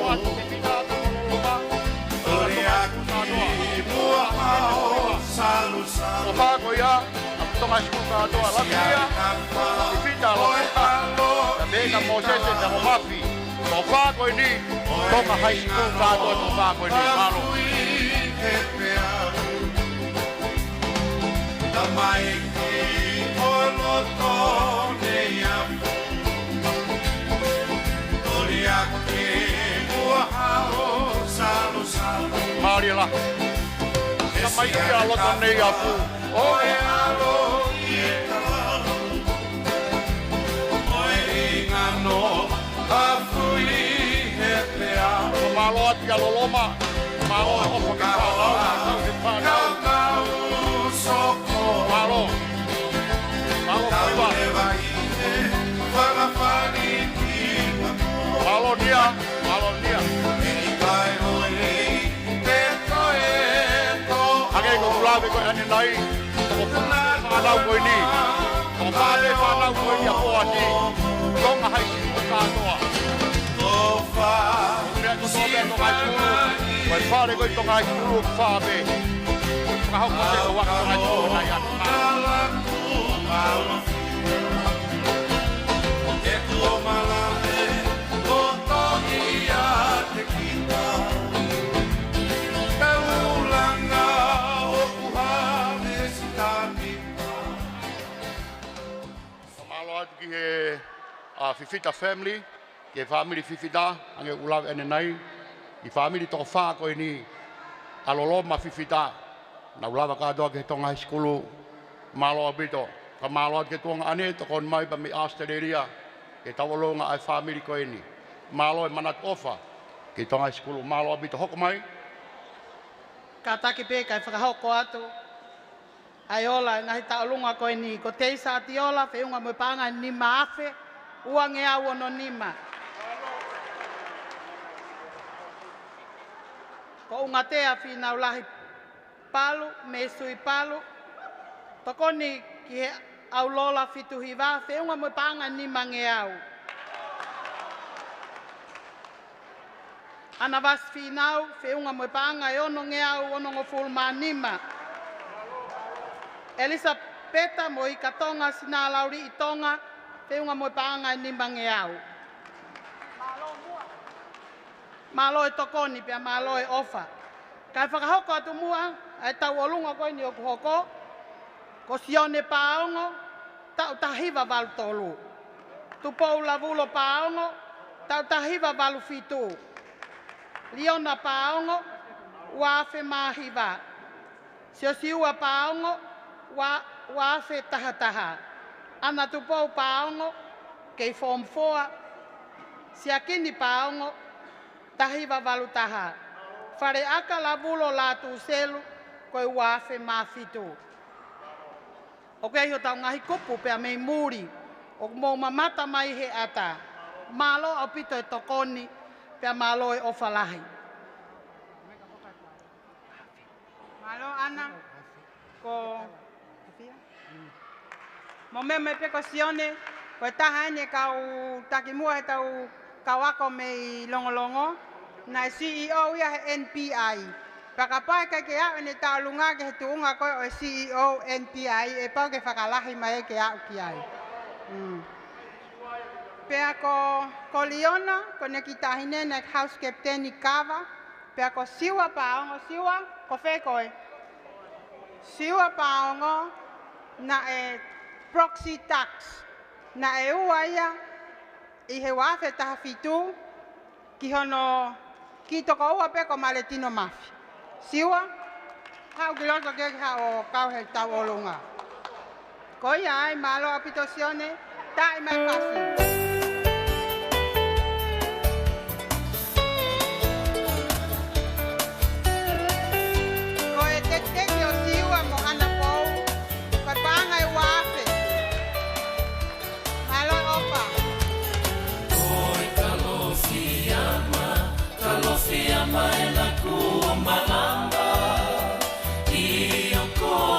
fua, koe te fua a makalau tala. Ka kohaia, kohaia o ke whakamatala. Ai mai mola. Paongo family paongo en. O sione, i he kautaha in siwa koe NBI. Malo sione. Ia i whoke po semeni pe koe ua i whakatoa. Koe ni a kui lota koe ni. Ka malo te family paongo. Mamahi e ia koe. Tupo ke pe i longolongo ni. Malo. Ima ananga whakalo au. Talo mei moa homo whakafolau. Taku taha hiwa whawhitu, e nā ku keitu, e ikai te kei ngalo. Malo te sione, tau mai family paongo. Malo e whakangengei, pa moe malo e manat ofa. Ki whae koe ni. Tonga High School. Malo sione. Malo. Whakei whakahokoko mai bea ngahi tau orunga. E tō ke tā pa mei moi. Pawen.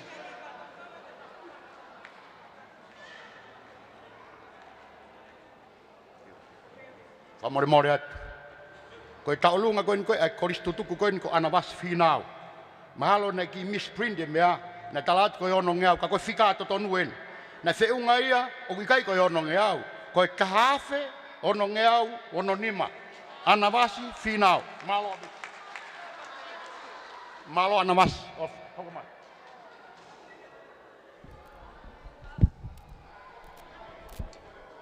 Kore peke uwhanga e whatapoka e whahoka te ki taulonga koe ni. Koe ki taulonga koe ni koe whamalatia o Sosiana Taukolo, Potesio. Tau tahiwa Nima Ono, tahiwa Ono Noa. Pe whoki a Havila, Taukolo. Oku nei Nusila. Pe whoki a Salote Vaimoana Whakatulolo, Taukolo. Ilaisane Taukolo, Minusila. Pe whoki a Mesake Islay Taukolo, Form 7 i Tonga Hai, Tainim. Pe whoka Patrick Taukolo, lai Tonga Hai, pe Moia. Pe whoki tō tāti ni whakau koe taulunga e whiawhini. Ko Angela Whaapoi Taukolo, Whaapoi.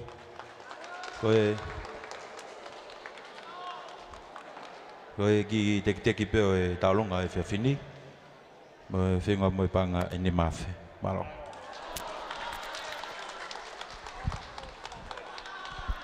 Whamalo ke whaithikau, peuri Taukolo.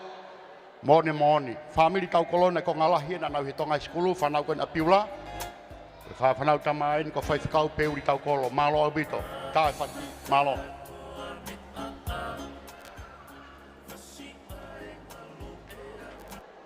Malo, ko ngalahi whoke whanau e koe nina i Tonga High School bepa me koris Tonga. Malo. Malo abito. Malo whaithikau, peuri Taukolo, manatu.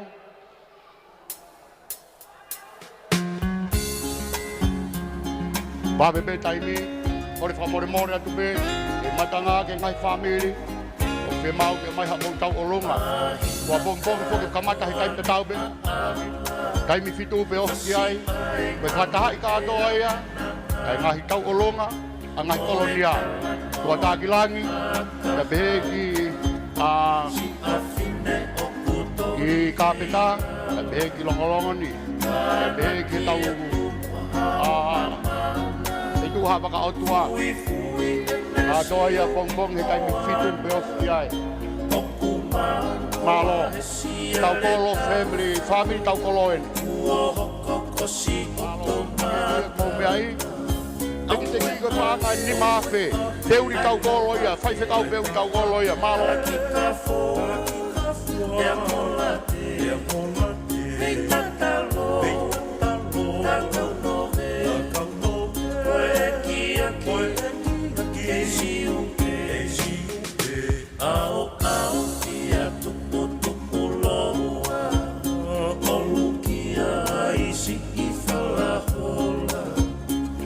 Fatai o eri kuhanga no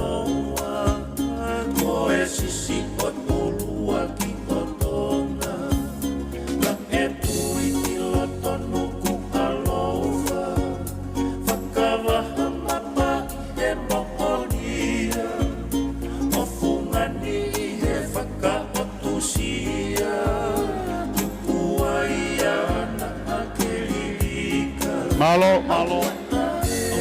Ari hata, malo tahi. Malo.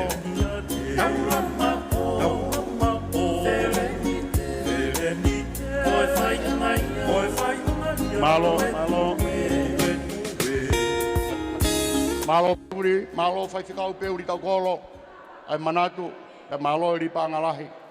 Ka malo at ke hoa pa mai family. Ai kei manatu ke whae koeni. A biako Tonga High School, malo a bit. O ko mai.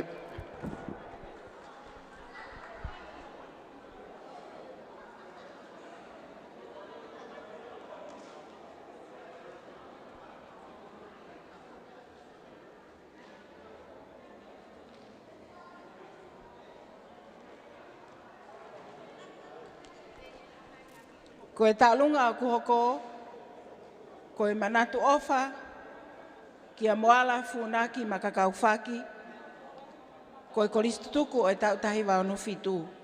Ko e whakafolau mai ia mei Asteleria, mei a Sicilia funaki, ko e koristutuku o e tautahi wa fitu ono. Ko 76! Ko e teki teki o e tahine taulunga, ko e paanga e ni maafe. Malo.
Ore ane nai, ko whamalo at ki ope, si mamahi e abiako koe ni malo siria, na tolu a ripa angalahi o e pōni.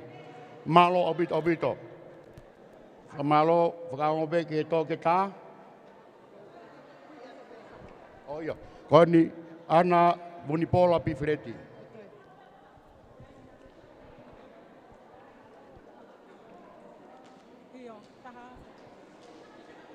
Malo opito. Whakamalo lahi atu. I ngahi ofa ko toa pe. O kulawe ai e koristu tuku, ako maalunga o Tonga. O Tonga e tau taritari ke tau o lunga, whakamore more pe, ka ulau atu e ngahi ofa ko e ni. Whamiri te umohenga, eti te umohenga, toke tā sifa te umohenga, Dr. Eileen te umohenga, Palu Vulase te umohenga, Mo Grace te umohenga, pea koe ai e takseni pea moe. Iyo. Ka ku whiunga e taulunga ko ia moe paanga e taha awhi. Ka taki ka mou paspasi mai ki ai.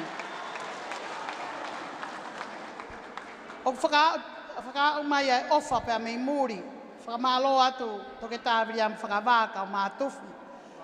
Koe ongo mātua koe ni, o kuna lotonga whakahoko whatongia i feitu o whanua ia i arepea. Pea o kuna o mai e na ofa ki longolongo, na toe kaupe i he konseti a waololoa. Whakamalo atu toke tāwiri am whakawaka o mātufi. Pea koe kalasia e tahiwa fitu o no. Whiunga ia moe paanga e taha awhi.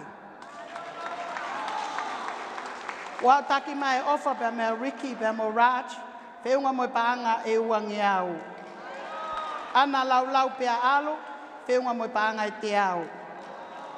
Tawalunga koe a movete tupou. Koe kalasia ni o tahiwa nima hiva. Ke tahiwa ono nima. Whiunga moe paanga e taha awhi. Mahalo mua. Mere unga tea lātu, koe kalasia o tahiwa walu, pia mo whono pulu, kalasia o tahiwa hiwa noa, whiunga e na uofa, mo e paanga e taha awhi. Whakamalo lahi atu. Malo apito ho mo ofa. Koe tuluta, pia whonu ai fuipu, ai koristu tuku ai Tonga High School. O kua umai pia mo e tokoni, pia mo e ofa mea Riam Varingi Preskoti, paanga i wangi au. Koe tau alunga koe ai ki i whine mui koe ni nei te unga ko walu kai hau. Whiunga moe paanga e ua awhe te au wanoa. Whakawhetai e ofa. E whakamalo lahi atu. Malo au pito. Ka taki kai hoko mai.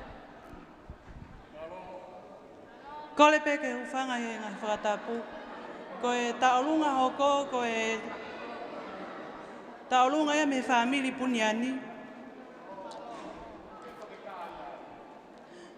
Koe whae ko palasakovi whanua puniani. Koe kalasia tahiwa fitua. E waloni puniani havea. Kalasia tahiwa hiwa fitu. Suliana puniani ufkwem. Pea mo maikolo puniani. Kalasia tahiwa hiwa walu. Toke tate vita manak puniani, kalase wafe, pia pehega sela puniani koe kalase wafe mafitu. Manat melieni ke apine na moa whakatama ia i si fae. Mohono hoa, pia moe whanau, ai paini mutu moe wha i mata. Ko tokoni peeni neongo ene sii, ka ko atu moe kotoa ho mauloto, moe tala monu ke henga aue o te waki whai. Ofa lahi atu. Malo. Ka taki ti chei ta i mai ki fasi wawe mamit pe nima. Malo. Puniani family here. Family Puniani here. Tai sola family ko ya. Malo. Rofanga ia. Malo. O ia e toke ka he o whare ko ni. Ia e ko ngā ka mulanga. Malo. Vai ako toko mea. Nau mauapi na doli kolo motuani. Nau poke nau kui e iloa he savea a manaki Puniani. Kiti pata tau mu ai. Makai ia pe me he vai ko toko mea. Panau tamani he vai. Malo. Puniani family. Lofanga haapai. Mau kere mau kolo motua. Malo. Tonga High School. Ia e toke ta. O tei mai toke ka ana iangi a kauola. Panau tama pe moia e vai ko toko mea. Malo. Wawhika e ofa ma malo. Mari hanga. Mari.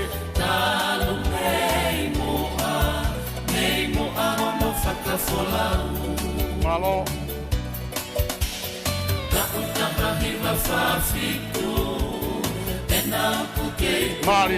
Mari haka.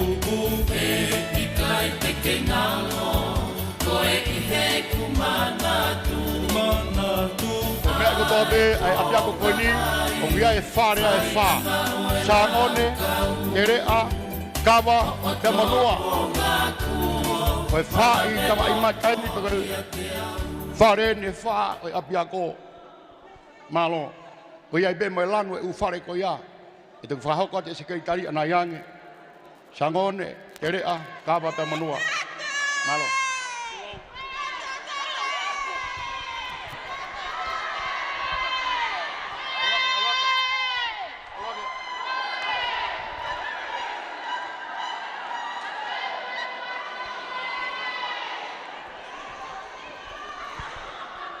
Whakatulo watu.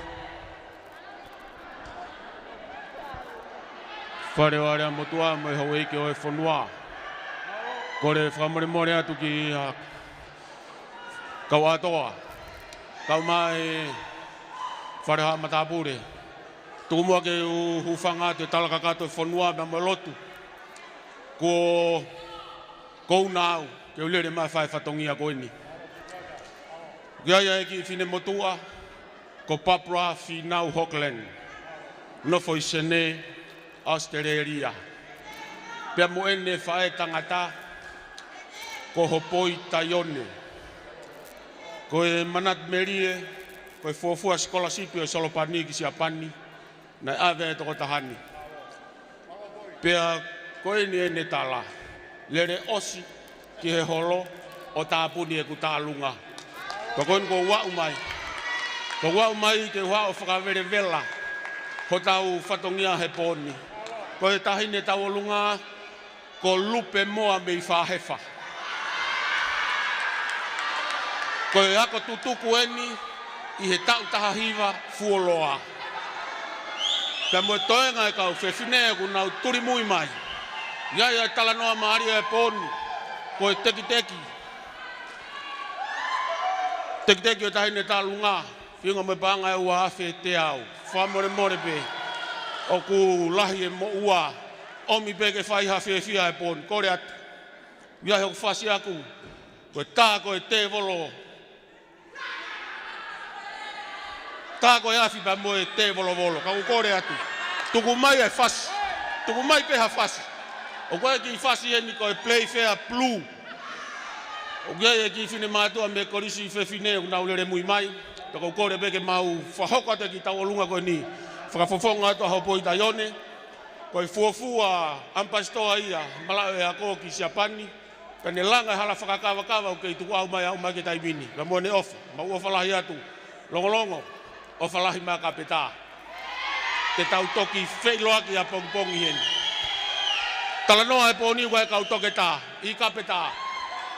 O gai e toko tā e toko valungo fulu te maulava maa pongpongi. Whai mo tā mai mau whasi. Ai whai wako eni. Māori e. Kone pē. Ai malo, malo. Kere apela ka ia.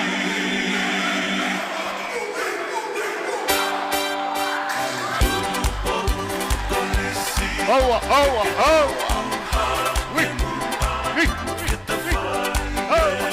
Kere apela ka ia. Haua.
Malo, malo at kaboy tayone, kauma papra. Kaboy tayone ko fat ka koe. Kaboy kami ope. Kauma papra, kay manat ofa mai ke kolo. Mamalo ke se tuada. Tiri apela ka kauma tani taulunga. Lupe, Feunga taulunga malo abito. Malo kapita. Malo. Taini tau ulungain. Malo lupe si whakafofonga mai. Kapoi taione ka au maa Barbara. Malo. Koe family kuluen malo abito. Kore ke u whangai whakatapu ku whaket me moani. Kai whakakate ki tālunga hau koni whakako e pōni. Koe whie whakakau mai pē ai off. Me he kau koristo tuku ko ia family kulu. Au pē au taki mai mea mere siu kulu. Kau fu ofara ki he toa kulu. Pea mo te vita sia mau kulu e kune pekia. Koe tōtaka ni whakatānu ako merei whaki vai no pō vai tap kulu. Koe moko puna ia te vita sia mau kulu. E ako tutuku e ko. Ako malunga tonga. Pea kuna tālunga whataha pe mo te vita kulu junior. Malo pita. Malo lau. Malo kulu family e family kulu. Ki whanau manatu o sia mau. Koe tutuku malo abito.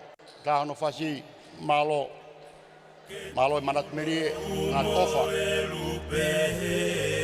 Family ilo afo ke family kwenye kulu i tonga iskulu. O teki nau kakato mai. I o be uia tanela kulu pa mono tofa fine. Whanau kori kokolahi abito.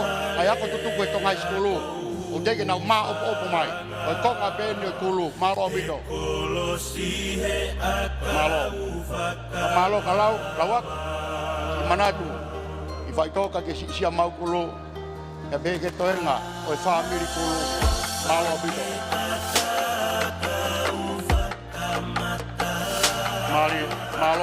Malo separe e malo ofa.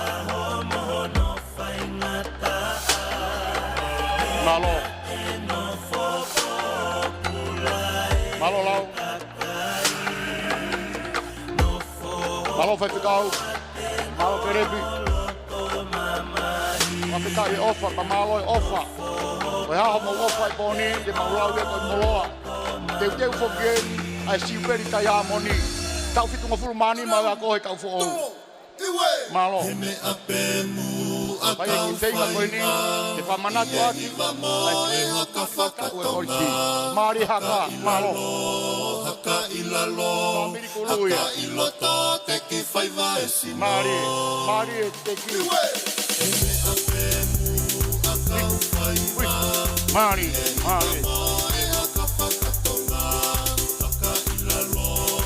Malo. Mari haka.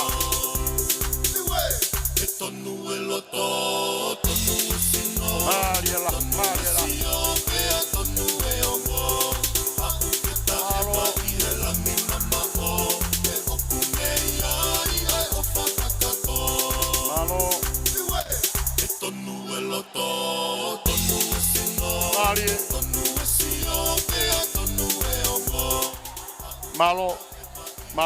Malo tahine. Lau malo abito ofa. Malo e manatu. Manat merie. Kamai ka uma ai mekanga. Na mai family. O niulala kulu whanau koe ni na nahi tonga iskulu. Malo lau. Koe di whakako mai be. Tau ke ta. Malo. Kole ke uhufanga he whakatapu ko mo aki ai katoanga e fiafko e ni.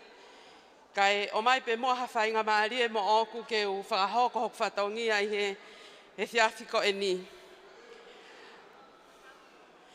Koe tuu ai fine motu ani, koe uhiako e whanau. A kau fo ou pe mo senturi manu. Tokolahe koe whahinga o e whanau koe nina nau ihe hako maalunga o Tonga. Pea koe whahinga o nau tolu, o nau ihe otu muri, kaku o mai ho nau ofa. O mai pea mo e se niti. Tokoni mai ke tau olunga o e fiafko e ni. Aia oku iai a siunipa lea tamanu. Ton Arin Tapavalu, Fifita mo Sentuli Manu Junior, mo Michael Katavu Manu, pea mo tu iwa tulele, pa mo fine mo tu a whakahohaa lo sena manu. Iai pa mo si whakamarapuna o kunau, koe kaukoristu tuku pe mo kinau tolu, aia ko happy sipa kilo a manu. Manu, iai pa mo kau fo'ou lea ta manu, tuna ula manu, pa mo ton manu junior. Kore pe wha more more, e ripe haki koini ke te pire ke o mai hangofua mo mautolu ke whai ha mau ki i tau o lunga. Aia koe paanga e tahamano. Pea ka lava lewa e mau malo. Ka lava e mau tau o lunga, pea tok whakakakato lewa a hok whatongia. Ofa atu, korisutuku ofa atu. Malo, koe family manu ia. Kai sola e family koe ni. Koe family kulu pa mo e family manu, koe family flotu whare peta. Peda kamata e kulu, pako mai eni ke family, ke manu family. Koe ia, hange koe o mumia i koe kongala he family koe ni, na e Tonga High School. Malo, malo ofa pa malo e tokoni. Kaki alatu beo ki tau senturi si, senturi manu, te mau whakango malo e ofa pa me heo be. Pe ka toni pa toenga e family. Malo ofa, malo king.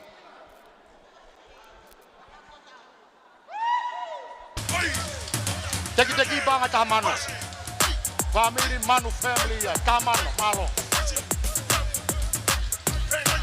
Keila la kiri toto funga ni he matala isiale. Whakao fila ni whai angaria tuke tuke.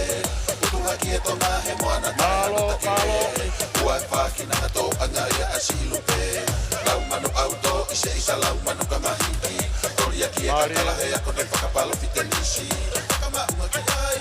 Si o tu where ni te koe mohoi oe mawhawhisi ke te utangata ki e politiki. Keila la kiri toto funga ni he matala isiale. Whakao fila ni whai angaria e tuke tuke. Putu haki e tonga he moana tai hana takere. Ua e whaki na to angaria asilupe. Lau manu auto ise isa lau manu kamahiki. Toria ki e kakala he ako ne whakapalo fitenisi. Kama unga ki ai. Si o tu where ni te koe mohoi oe mawhawhisi ke te utangata ki e politiki.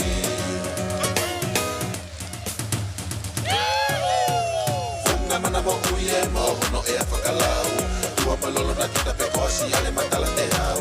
Wana whala pui pui toa o ke mea moe pulu kamu. Funga ni o hai pula ise isa e hono hala malu. Maka holo tala noa o ka malu toka asio na ea. Pelu te nie peo i o ka miami aska hema. Mea mo o nie mea. Tatala he tala mahea elito i papa poa te area he siete ae lo pau ka mea. Funga mana mo ui e mo hono e a whakalau. Tua malolo na kita pe koasi ale matala te hau.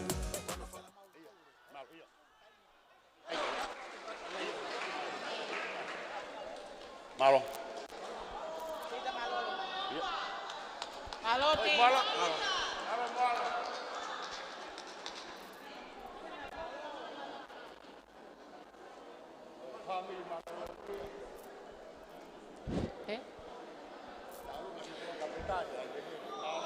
Kole pe ke uhufanga te whakatapuka e tape mua ke whakahoko te mau ki tau olunga.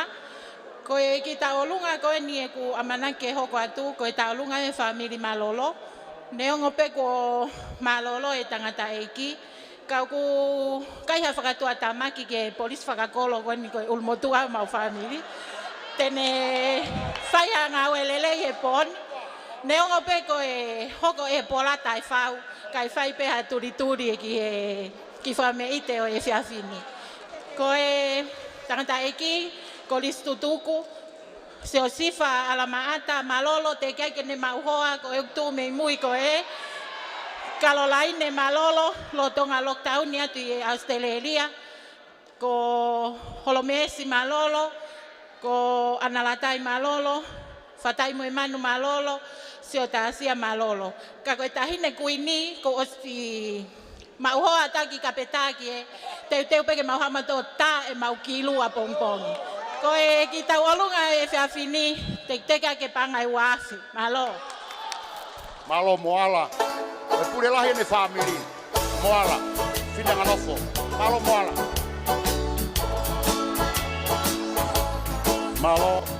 Malo sifa. Kau ka sifa malolo. I he komiti koe alongolongoni. Ro teu e abini. Ka malo ka sifa i mau e lahi koe. Ka megi asiata sinau. Teu malo abini. Ako te whihia I ai o koa I la amaterie Si wai au manu tawa whani Fwai ai nei o se mi oe o whamama Sue nia e korowe Matanga oe matua ngā o whala Kea ke moi fua Yesu O inua I e mai whakana Ke mausa o e kolo takala Te rui e matania O mano Whanau e korina mea ko toka O tau whai e taisa te kala E talo kolo takala Me ia ko toka isu kātoa me. Malo sifa. Ko tati ko moala malolo ko lahi ia. Ko toi mai whanau ko ni. Me ia ko kātoa pia I toka isu. Malo e ofa na malo e tokoni.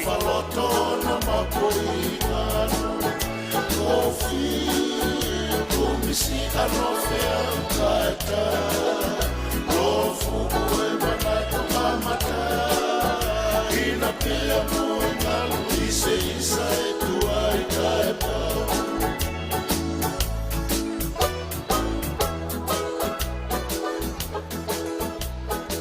Malo, family malolo ia. Ka malo ka sifa. Ka malo ke taki family ko ni moala. Malo obito ofa pa malo e tokoni. Malo. Pa malo ke se tua dai tu la fare. Iyo malo. Whakatulo wat. Kore peke hu whangatu e. Ngai whakatapu ko whakatapu ai pōko eni. Kai ata ke whakahoko ate ki tālunga ko eni. Ko tālunga me university sisi taha koe maman katoa. O kutu mai me tawhaki ko e. Pea peheni lewa. Ko sea, ake whinimotua koe nu whakahoa a. Mo PTA ko a Longolongo. Mo no tauhi paanga ko lo se feke. Mo pure ako ko liriani. Mo kau whai ako hono kotoa. Pea ku peheni. Ko koe kau tauhi whanau. Mo koe peku ke o sealo tonga hai. Kana ake kamata e fuifi koe ko suwa. Fie mau ia ke ki tālunga vai koe ni. Pea ku pehe hono tek-teki. O whiunga ia mo tahawhe tolunge au. Ka koe whakapuri-puri. O lotonga wholau mai tahawhe he waha. E au mai peu teke tuko e konseti. Koe ola ia ki... Ko koe peku kuako ha whanau Longolongo ko taimien. Tā mawhasi. Ka malo ke sea PDA. E GPS Longolongo. Saloniuhi. Ka pehe ke pure ako malo. O tenu hoko mai. A se taita moturiki. Hoko mai ai hoa. E tau olonga. Se taita moturiki. Malo saloni. Pehe ke pure lautohi. Ai tau ono mamu ofa. Ngari malo.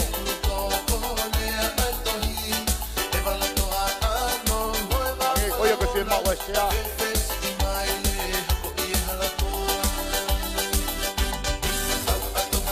Malo pure ako.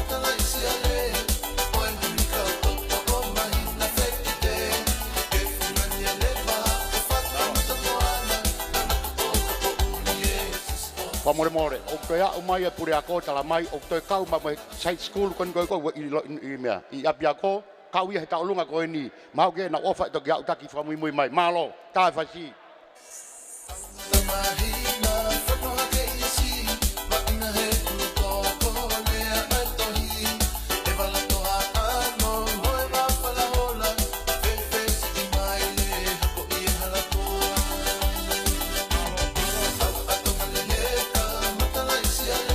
Mari. Kau pure ala ia. Kau pure lau tohi ni pure ako.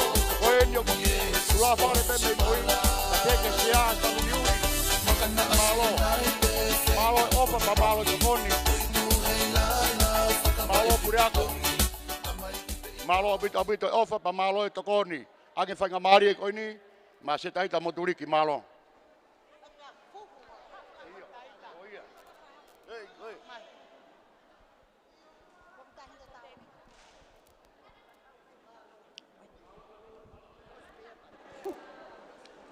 Hufanga tu he whakatapu e katoanga o e pōni. Ka tāke whakahoko te ki tālunga whakawave koe. Talu e ku tā uto kore ko huene taha mei whoki au ia kakai ki tue whata o lunga. Ko ia ko whakafofonga te ki tā o lunga koe ni mai whanau na wako tonga skulu. Kake kau e MC ia mahalo. Ko e whaiwhekau ko Mausia Folau o whaiwhekau i Amerika. Toi Motuliki, Sicilia Motuliki. Pea moe MC koe pōni ke tā maha whasi ka aipea ki tā o lunga. Owa tangi. Malo. Malo.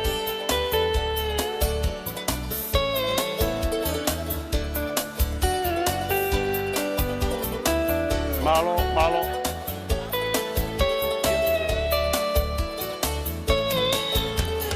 Koe kalosiama e na kua malama. Iyo koe te fua awa kalautala. Ka kohai au ke usaka matala. Ai mai moa ola, kuola pe atu. Mari e via, mari haka. Malo, malo. Taurunga koe ni. Punake moha ama. Koe whaipikau ko Mausia Folau. Teki Ia Simona.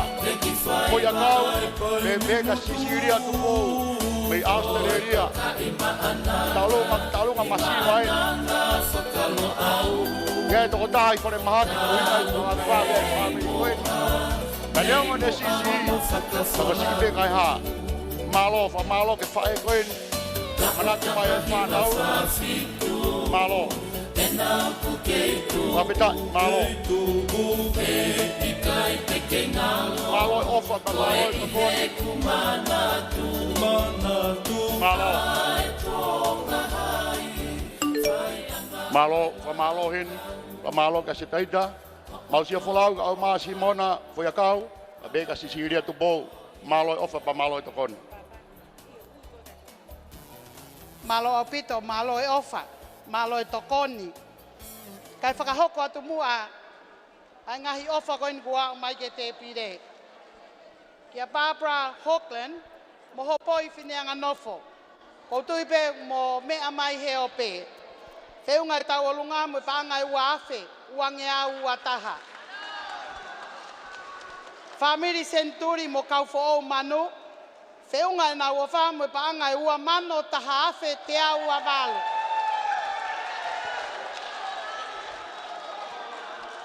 Whamalo atu hina mo Solomone hala api api. Whiunga mo paanga e fitungi au.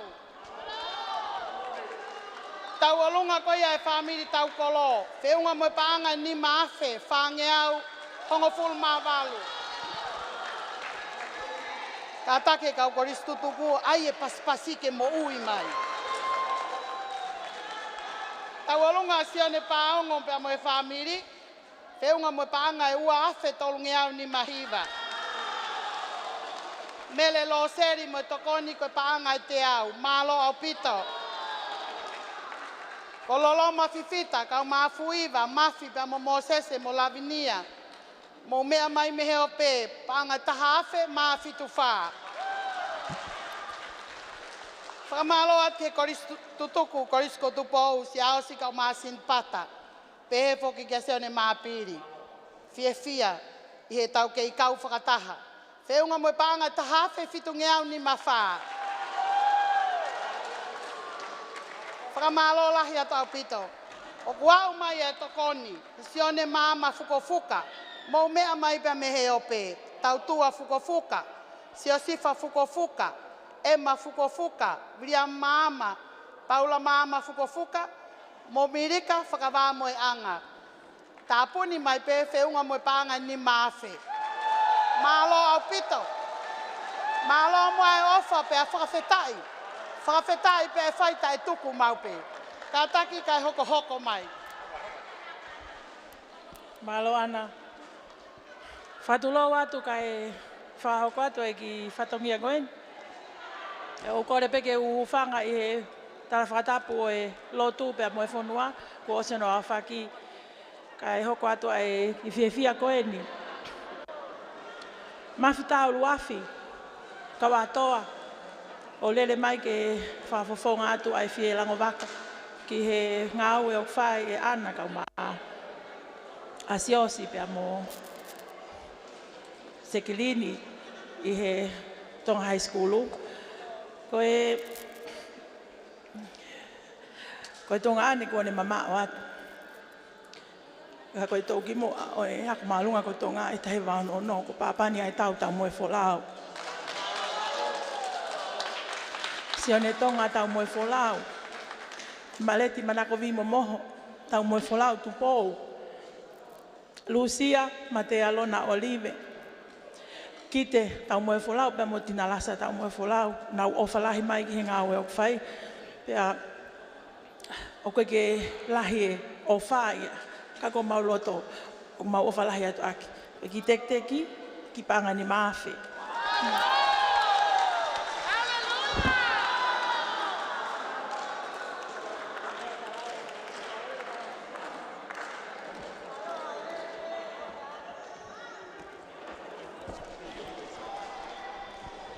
Koe ofa koe a Siria funaki pia me Australia. Whiunga moe paanga ni mawhe te au mawha. Malo Siria e ofa. Pia whakahoko atu ho mau ofa. Kia ki mau tolu, mo whakaunga tāmaki pia me muri. Malo e ofa lahi, koe maure ape. Whakawhetai siso. Malo.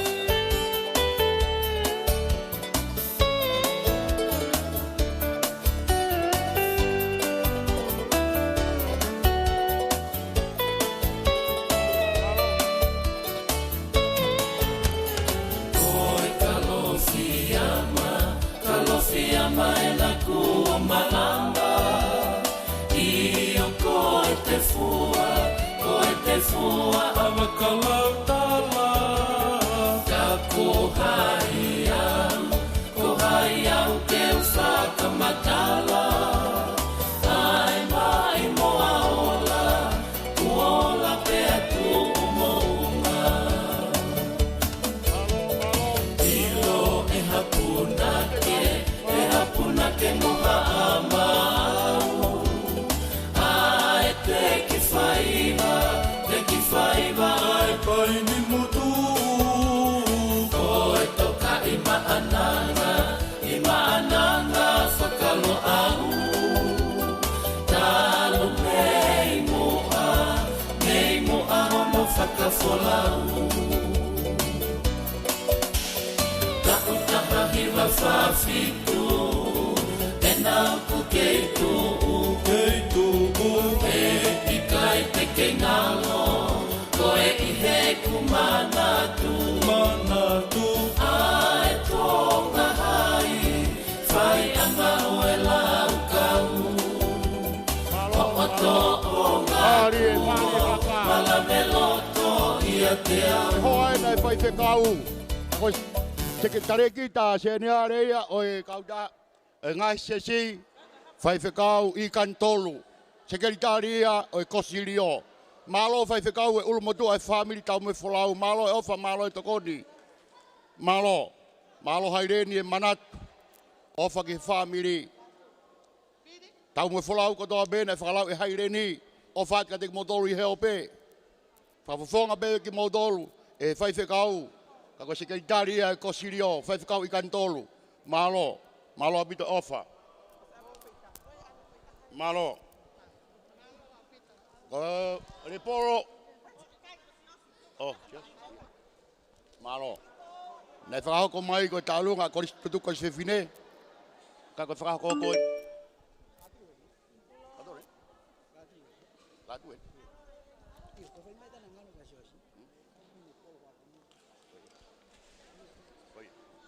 Malo, tu pe mo keu. Koe family maloloen. Koe ofa koe ku o mai he family malolo. Ai na e hoko mai ga ane nai ange. Se unga ia pa moe paanga e wafe, wange au, ua furumanima. Malo moala, ua nima. Malo obito, malo ofa pa moe malo i tokoni. Pa moe betu koe ki whainga maari ke ni min petaha. Ki whalawa to e tau olunga koe ni hoko koe ni. Koe tau olunga koe ni pa mei he koka family. Ko afa koka, koe todaha koe ni o ke ia koe ia Meripoane, University. Lau manu na hoko koe tax e wafe taha tolu. Maretino mafi, wafe taha fitu na tax. Pia to head boy fokia. Pe koe, pae koe ia na e whanofu ki ai, ai mafi, tae uluafi. Ko siosi koka mafi, kau ia koe kovana maloloia, ai Tonga Reserve Bank. Ikai ke ngata ai. Kau ia he neti polo hau koe, ai timi ai Tonga High School. Ai totaha koe ni, ai sekretari. Mahalo ka pau na ikai ke toka ke net polo na tax, ai totaha koe ni, hoko ke ne whanau. Pakai whaka osi, ko totaha koe ni ko virikoka. Ko virikoka koe tarekita maloloia civil aviation. Ikai ke ngata ai, koe fuafua pailate international lawyer. O whataha ia, man totaha koe ni, ko pesi soakai. Ko se ae ne toko maafu. Se ae ne ko miti whakakolo e Longolongo. Sekretari e kosirio kolo motua. Pa koe purelahi o e family koe ni. Ko Lucinda Koka. Lucinda Koka malo. Tokoni kia ia mafi, a toke tā mafi. Malo abita. Malo, Lucinda. Koe pai. Lucinda.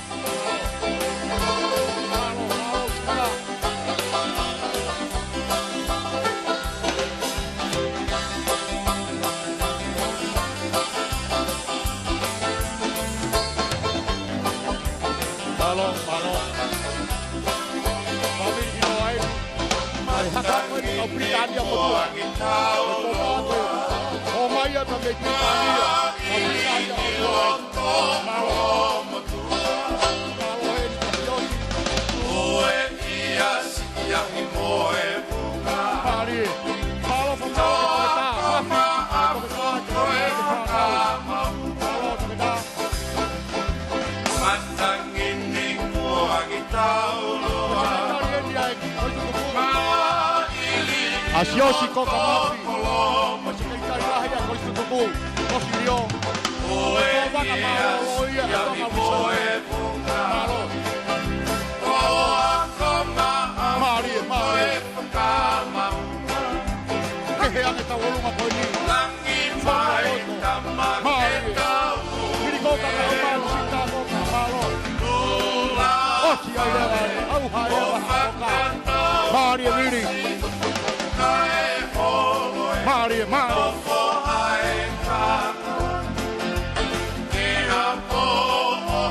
Laongo mai e ana, na koe taki ko Maretino ia. Malo Maretino. Malo, Mari. Mari haka, Mari tahine haka. Malo atu. Ja siosi tau maa mafi. Toke taa mafi. Malo tokoni, malo ofa. Lucinda. Osi aleva ta whare kere Lucinda. Malo ofa. Mari.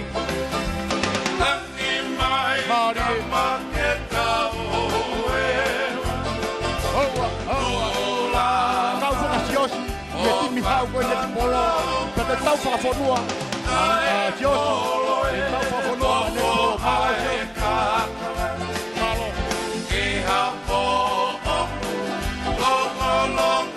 Malo siosi. Mari haka. Mari tahini haka. Ehe toke lau mawhana.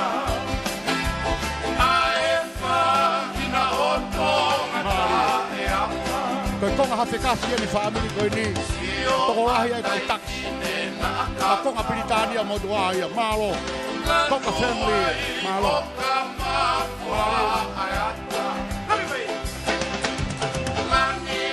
Mari lah.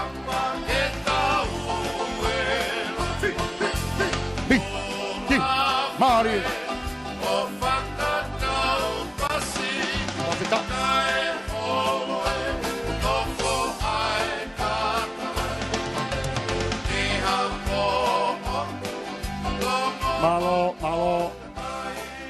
Malo. Pamalo kia Dr. Mafi. Pepe ka Lucinta. Malo abita popo. Tagada. Ka uma Lucinta. Ino teke langi e family ko ni koka. Ilo ia he kolo ko ini. Tapa ko dobe oi mo ui. Pamalo. Maritino. Na hoko ia ko matapure lahi. Malo abito. Iai foke kau tax. Hange ko glavi ko ani nai. Kau foke asiosi he tau fafono net polo. Kabau na keke tokanga ke heva inga. Na tax pe asiosi nau dau. Malo abito abito.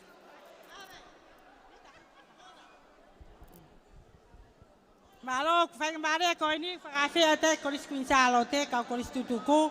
Maulava mai taimin kiloto. Kamau kito ko ni nenga de CCE ka ko nga ko mau kau nga aplere tong high school. Tak fakase ate kau kolis kuinsalo. Te maulava mai kiloto o te tuku aivi. Ka ko ke ta me ka pe taimi ta mai fasi e mau hiko. Tudu. Fu.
Malo ke hoai fai fikau.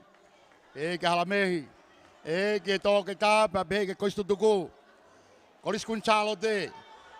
Koistu tuku kunchalo te. Ko nei pai ko kaunga api to high school. Ko malo atu ke koistu tuku kunchalo te he ofa pa mo tokoni i poni. Malo abito. Ko talunga ko mai. Ko ki family ha unga ia. Falamoni ha unga. O fiu pe kalesita Lota haunga, David haunga, ko Joy Grace haunga, pe kia Falamoni haunga junior, une ke form 5 be ke ya ko Tonga i Tonga school. Kalesita haunga malo abito. Malo Lotonga e tala e kalesita no fasi. Ne feunga taulunga a fei a tara moturiki, mo paanga e ua afe ma fitu ua. Whakamalo atu ketu ki Piritania lahi. Wa umai ai ofa. Whiunga moe paanga e tolunge au. Malo apito. Oke ai ofa hene e puniani family ko ena e whai ena taulunga. Whiunga mo paanga e tahawhe ma hiva ua. Malo au pito. Whamore more kau koristu tuku pasi mai ke loi lahi.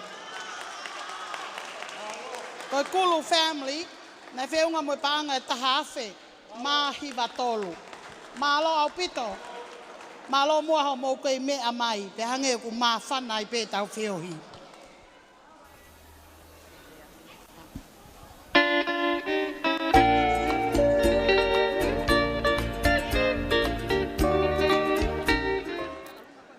Whakatulo watu.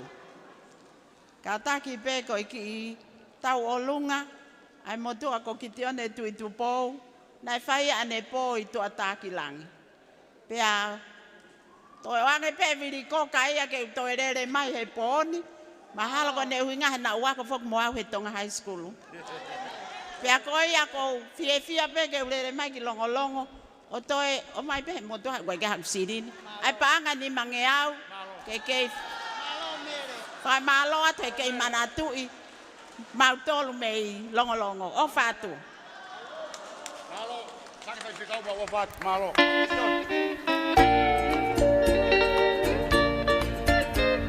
Whai whikau ki te one tui tu pōuia, malo mere, malo ofu.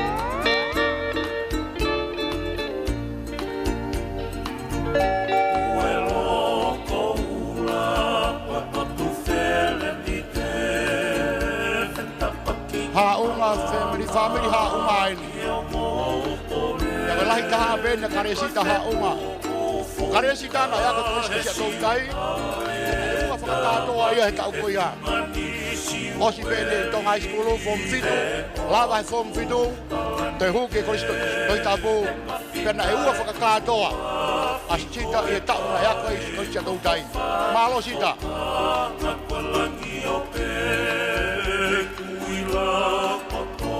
Malo. Koe toko tawa koe ni, to koni anu whakahaka, ai ki whaiba koe, ai koe tutuk Tonga High School. To koni lahi a sita anu whakahaka, ai ki whaiba koe ni. Malo sita.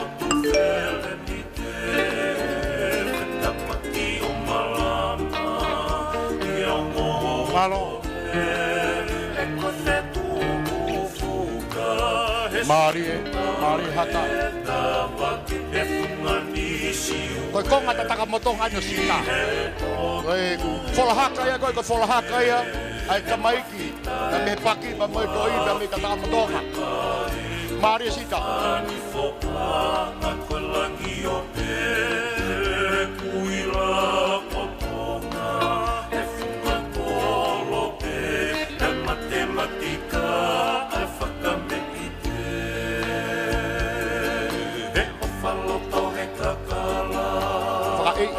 Ai hoko haka e whaisi.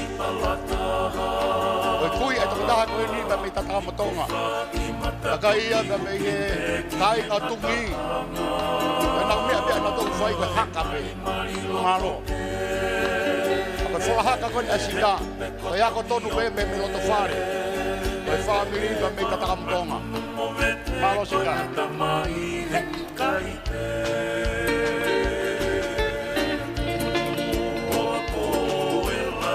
Mari la. Fie mari e haka. Mari. Ono konga anai ki wanga uke ne whae ko mari. Konga ia ke konga ne yafu. Konga ne yafu ia sita. Malo sita. Malo bita. Malo sita. E begi e konga ane ka umai ngai te hina. Nei ako he Tonga High School, malo e haka, ka malo e ofa mo e manatu. Ka more, wanga peke toke tā.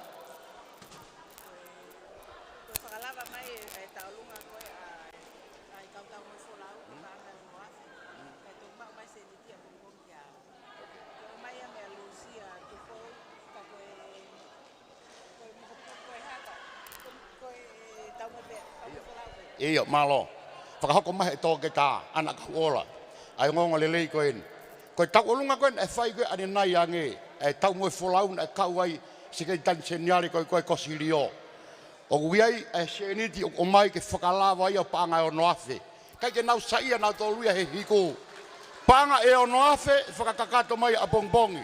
Malo obito e ofa. Whakahoko taki mautolu, pa mei he obe, ai ofa ke whamiri koe ni. Aina e mai e haire ni. Whakahoko mai mea Lucia, malo Lucia tu bou. Whakalawa ai taulunga koe ni ke ono afe. Whika katoa o kai kia mea koe no I Tonga High School. Malo obito. Malo. Malo. Malo. Kamore atu.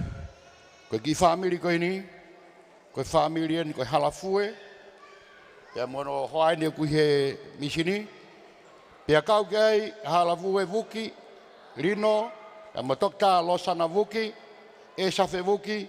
Mosione vuki junior. Ko ki nau tolu katoa ko ni. Ako katoa I he Tonga High School. O kauaua toke tā. Ko ofe fine beia. O e sekeritai lahe si asio pita vuki. Ka ulotonga whakaunga tāma ki ia. I ohonua eua. I he toke tā. Losana vuki. Ka koe taki e ni kui mua koe ni. Ofe fine ne whai whikau koe ni. A mini asi vuki. Nei ako ia he Tonga High School. Malo obito. Tāma I rino e whai.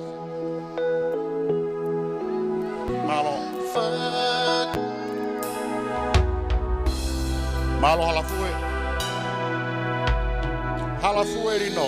Whakaloloma a funga tu futele ua whakalola halafue. Ahono maile Whakawaini Koe whasi koe ni. Koe whau peia e rino I halafue. Koe whasi koe ni. Whasi a koe ni na toki whau peia ke poni pe. I longa ai. Ai maalunga nge pure koe halafue a rino. Tange whau whasi. Maria la. Maria pa mono haka. Maria la. Hange ko kulabi koe ene nai.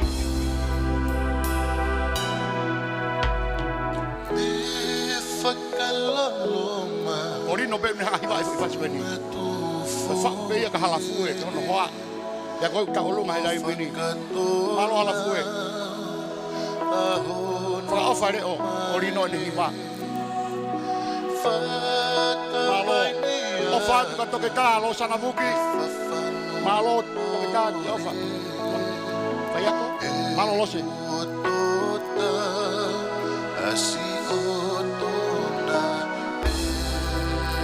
Maria. Maria whau. Te Maria whakahata. Te whakahaka pe rino e whai whasi koe ni.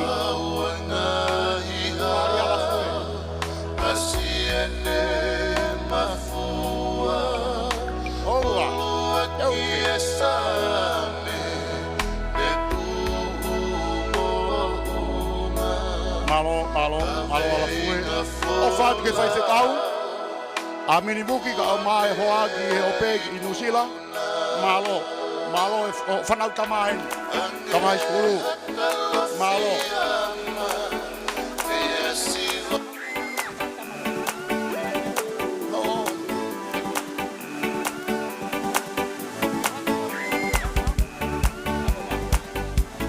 Maria. Ewa. Maria la. Malo halafue.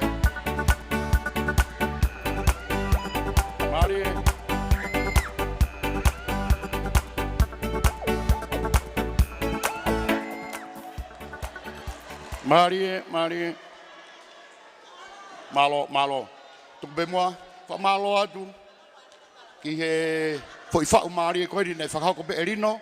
Ki hono wifi. Ke toki taulunga I behe pōni. Halafue malo obito taulunga. Ka behe ke toke tā. Ka malo atu lo sana vuki. Ai ofa pa mai tokoni. Behe ke tōnga ngahi tōnga ane pa mai whamiri ko ia. Koe taulunga hako mai. O ko whema o behe ki whamamawha I atu. Koe whamiri koe ni. Whamiri I loa ni he ako pa mai sipodi. Me tari koula katoa whanau e koe ni. I sipodi. Pena nawa oai. Mau e ngahi whakailonga mata I tohi I ako. Pena teti wheke. Mau mea I pe motoa pena teti. Ke ngahi re koti. ko ne breaki i sipodi te alo ako mata itohi te tau whafonua he soka ko vasi feke ange ia vasi pe mo Wendy feke togia katoa ki whanau ko ini i loa he mala o ako ka umasi podi nau kahoa ngahi koula lahi abito ka umaki i tuanga ane ke pueri moi feke kau ba mo moi i he ngawe ko ini i ako ko ini i whanau ko ini wa mai anti mari family feke ini i loa i tong high school e mala e osi podi mo mala e ako ko nau tamai ko fai whekau ia malo Kalofiama e na kua malamba I o koe te whaen kolose Pena whaen e tamai koe ni Tangi he ne whai kau a kore Ta kolose beni pena whanau e Whanau ilo ai ni tipuni Ka poe a ko Malo lose Kuola pe atu Mari nata. E hapuna ke moha ama. Malo ofa ka malo e tokoni. Ai te ki whaiva ai pai ni motu. Mari la. Oe toka i maananga whakalo au. Ko malo ate whai whikau. Ai tau ako kori wheke. Oe whanau kamai na kori. E whiai a longolongo e ahoni. Ai ke fia matai kaia, ke fia longolongo ia. Pure fefineia, pure alose ia. Malo. Mari. Koe i he kumanatu. Lau si moti lelei pa tau toi o ako i muri. Toi matai toi, toi ngaue. Malo. Kai aspa moi. Moi. Kau moi hea koto high school. Malo. Tahu tahahiva fafitu, enaku keitu, ikai teke ngalo, koe ihe kumanatu, malo. Ai tonga hai, fai anga oe lau kau, oto o ngaku, malameloto ia te au. Mari kamalo kalose, kanau tama, me tonga skulu, lose foka whaiako e taula. Ola e ngawe, ku kado e whanau e tonga skulu, malo lose. Malo mua mo kei mea mai. Ko tau tata iku pehe whiawhini. Ta ko whakamalo atu koe taimi koe nei whakamu ke ona tau toi owa he tahataha. Koe taimi o skuata me hongo fulu. Ka taki peka whakahoko atu e ngahi tau olunga koe ni koe ofa pia mei Hawaii. Apitanga mawai. Pea koe koristu tuku pēni o eako maalunga o tonga. Whiunga moe pānga e tahawhe ni mange au. Malo apito. Apitanga ai ofa. Ko tau olunga koe ai GPS a longolongo. Whiunga moe paanga e tahawhe whangea ua ono. Ange koe lau ai sea koe ni o e PTA. O koe ai fo i tahawhe o kukei teka mai he ope.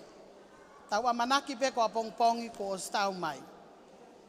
Ko tau olunga ni ko tāpuni mai ko whakao silea tu i tupou.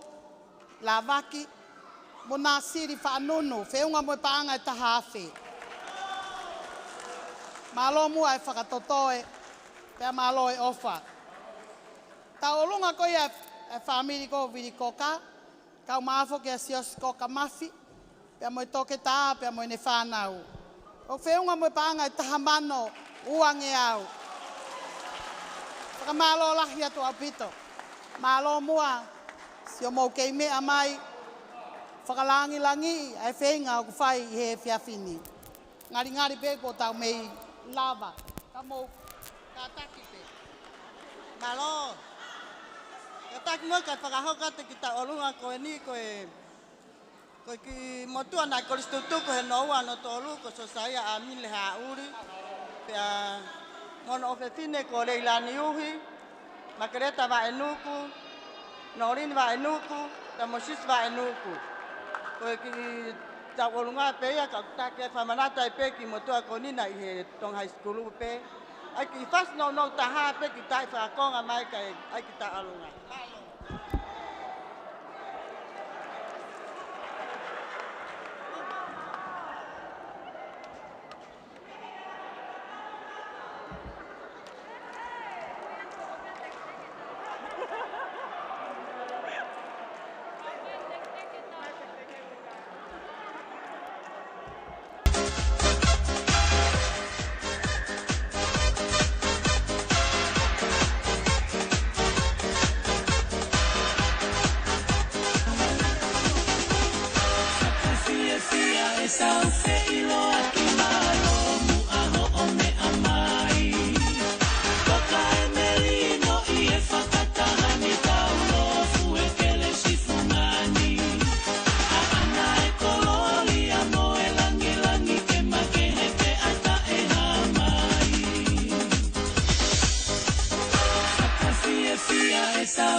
Malo.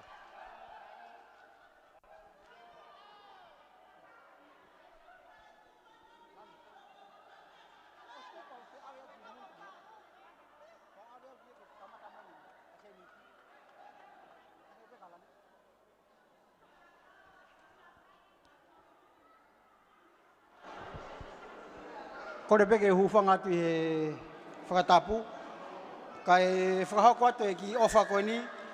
Ange ko e whakahua e sea e PTA e koristutuku a Longolongo. Koe ko toi au mai pe. Ko au mai e tola e tahawhe. Mei a kaperi Wunipola. Mei Salt Lake City. E tokoni ki he taolunga e GPS a Longolongo. Malo.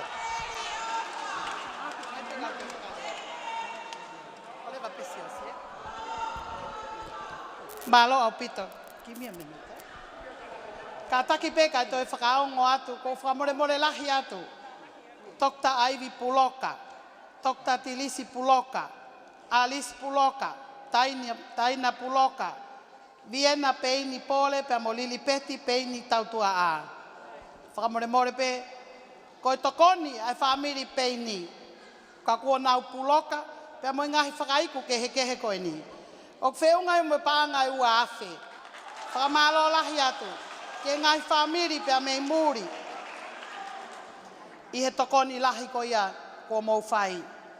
Whamore pe kau whakaongo atu. Koe tau olunga ko ia a pāpani. Ai kau tau moi wholau. Whamore hi kai keu toi to'o e taimi. Whiunga mo pāngai ni maawhi te au ni mahiva.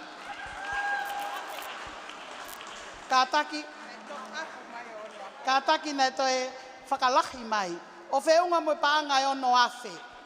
Mālo au pito e tokoni. Pia mālo au pito e ofa. O kuheni pe mo e tokoni, a mere vavahe a kuri tapa, wike lotu kuri tapa, a manaki lelei he lotu kuri tapa. Ko ki whanau kotoa koe ni na uhi ako maalunga o Tonga. Pe ako mere vavahe a kuri tapa na e taksia he api ako nesi. Whiunga e nau tokoni mo e paanga e taha awhi uange au. Whakamalo atu ke ki whanau koe ni. Malo au pito e ofa.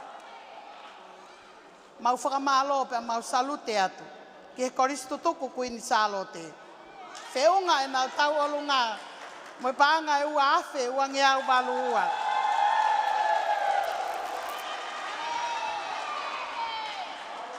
Malo koris whewhine. Malo e koris kotupou. Malo e whunga mana mo ui. Ko tau alunga ko ia kala e sita haunga. Pea mo e whangaki te hina. Nanau mei i he Tonga High School ope. Whiunga mo e paanga e taha awhi uange au balu tolu. Malo mua kala e sita. Malo e ofa. Whakamalo lahi atu ho mou kei mea mai. Pe hange pe tau ngari katoa ngā pe. Ho mou kei mea mai. O whaka molu malu ai ki katoa ngā whaka ofa koeni. Ai ka wako tutuku ai ako maalunga o Tonga o Longolongo. O kulolo tonga lele atu foki pe mo e konseti a vao loloa. Pe a koutui pe tau inasi pe he fiefia. Fiefia o whaka o tua. Pe koe fiefia ia o kutolonga pe a tae ngata. Kataki kai hoko mai.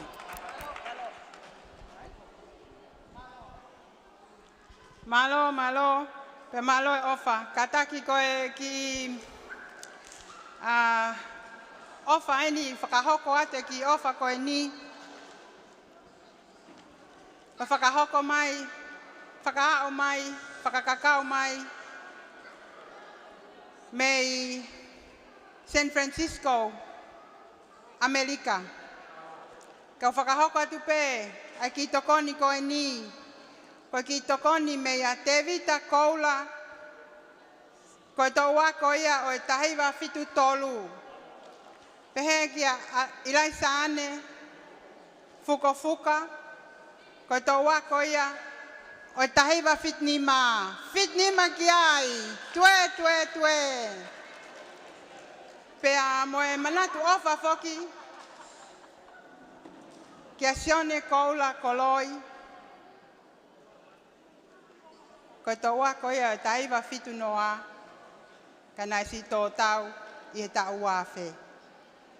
Pea ku pehe ai whakalea mai mei San Francisco a Sane. Neongo e toki hau e konseti a hapai. Ka hei kai ke ngalo a Longolongo. Na e whai ai e whakapaea ki he ako. Malo Sane ofa. Pea koe o totongi mai Sane a la tu. Na e sioma Sane he mea oho vale ia he sioko o kulava la tu o haka he poni. Pea totongi mai ke te hau a la tu o whai ki whai ta o lunga. Ko whiunga e na ofa mo e panga e tolu awhi.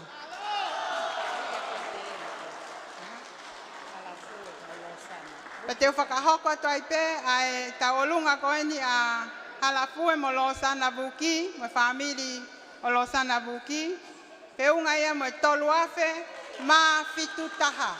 Tolu noa fitu taha. Teke ki ai Longolongo. Malo, ta mai hawhasi. Ta mai hawhasi o sane mo latu. Fia fia e sau fe ilo ki malo aho o me amai. Toka e merino i e whakataha ni taulo fu e kele shifumani. A ana e kololi a mo e langi langi ke make he pe ata e hamai. Fia fia e sau fe ilo ki malo aho o me amai.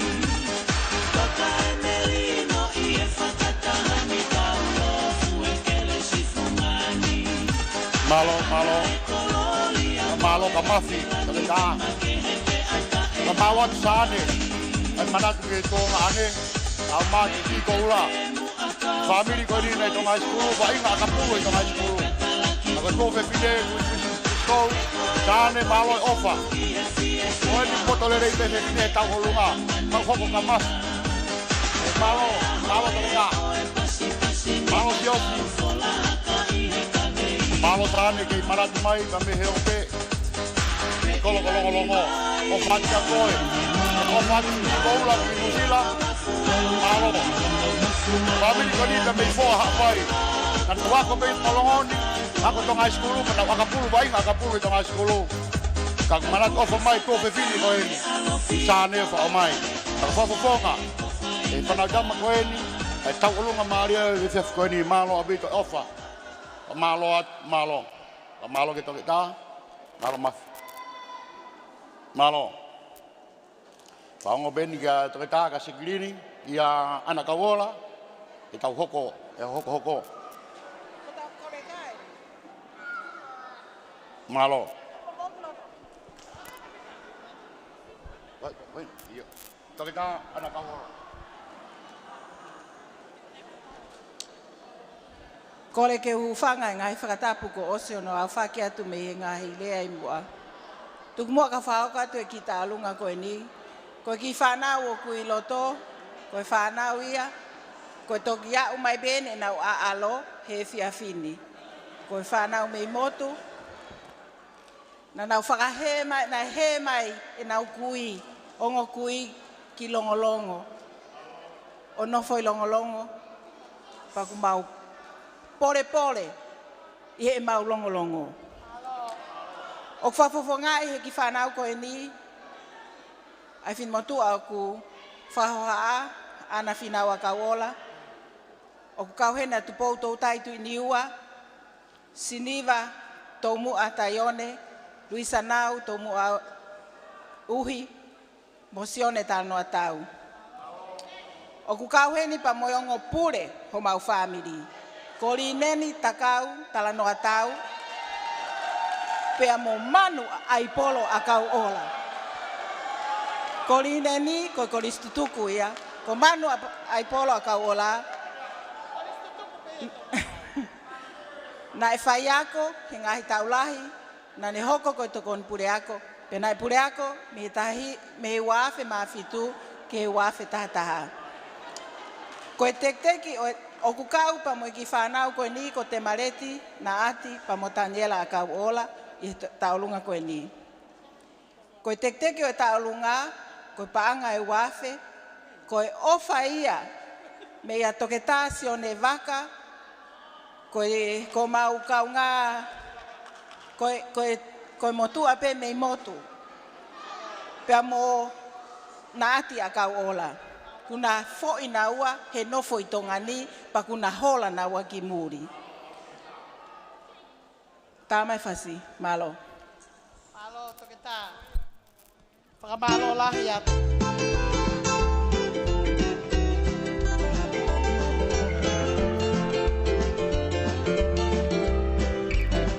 Malo. Ake ko kulawe ko ane nai. Family ko ane family ane nai ko toko whahi family. Tonga school katoa. Family palu. Ko family tau mua. Ko taki ai ko ana. Ana kawola. Katoa whanau e toko wha ko ni. Tonga high school katoa. Ko fui whare ai pe e wha tonga high school. Ko funga wha i mata ia. Tongu a family. Heo mo kona mari pa uhus paniti. Pa hoa ke family ke kehi. Ka ko family ko ni. Nei he lahi o au kia si. Tonga high school katoa. Malo. Ko e taki ai. Ko toke tā ana ka wola. Kuse paniti. Ko e pure ia.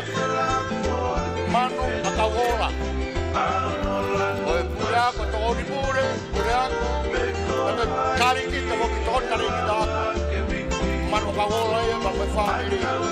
Ka koe taki. Ni neni. Tala noa tau. Ko ki family a koe ni. Kei whakapua mo Siniva Taione. Mo Siniva ako no hoa ko tau hipaanga i siasi. He ka Luisa Uhi. Koe hoa ia e se ko ta malo o viri uhi. Family koe ni. Family ilo ai me siasi. O whatoki lalo bere ai toki tā.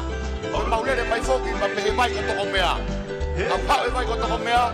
O ngau e lelei he kolo. Maari. Koe taki e ni ko toki tā ana ka wola. Ia ia te whukiri ki a ana ka wola. Malo. Family koe ni e family. Sin pada tau mua tapu pe mo koe. Ilo ai he loto whare sia si. Na pehe ki he kolo. Ai ngāwe katoa pehe kolo. Kuala fe mālohi ai family koe ni. Koe nau whanau pe nai mua. Whanau tamai ai whanau koe ni. Family koe ni. Ange koe kulawe ane nai. Family palu ane nai. Toko whaka atoka e tong high school. Family tau mua. Asini pada tau mua pe mamafi tau mua. Katoa toko whaka ia. Tong high school katoa malo. Malo. Mari haka. Ana kau ola sini mataione, lui sauhi. Ya pehe kia sione tala noa tau. Ya pehe ke no hoa. Rineni tala noa tau. Tau mua. Au tonga hai sikulu katoa. Nei whake taime taha. Nei hoko asene tala noa tau koe whai whikau ia api ako. Malo abito. Tau mua family koe kai. Kau tak koe taki eni. Toke ta anak kau ola. Malo abito. Pamalo at katoni uta, hene hu mai he poni. Koki manat meria katoni uta, ke kapteni he mau kalasion no koni CPS ta Longolongo. Pe katoni uta pena elava ke tong high school, me tamsi ko sosaya. Tukia. Nengo siang aton ke tuunga koni, kada tapla toni he mau CPS a. Ko mapa puloka ke mau kalasia na lava ki toloa. Kalava to ta pe to niuta ke CPS ki tong high school ofat malo. Malo ke le yola manatu. Malo atu. Ko kore at pe ke teacher ke ta mai, ka teu mai ta lunga ta puni. Malo atu ko mo ke me mai o ma fanai. Ai feinga paanga ko ni ofai. Malo ta maha fas. O ko wongo i ta os falala he kilu he taimen. Mau ta os ova ta to lui ai. Mari ka nga be ki mentola mo tua tai ako ko ni. O tau ki fakalaka he kilu. Whakawheta i ka pau pehe. Ko tālunga ko ia sāne fukofuka. Nei whiunga mo pāngai tolu afe mā ono whā. Malo sāne ki he opeho mea mai pa me he ikare. Tāpuni mai e taolunga a Warwick Vea, pānga ni mange au. Tāpuni mai e taolunga a Peningahe, Junior mo Fifita Bakalahi, pānga ni mange au. Malo a pito. Malo. Malo masi ofa. Whanau.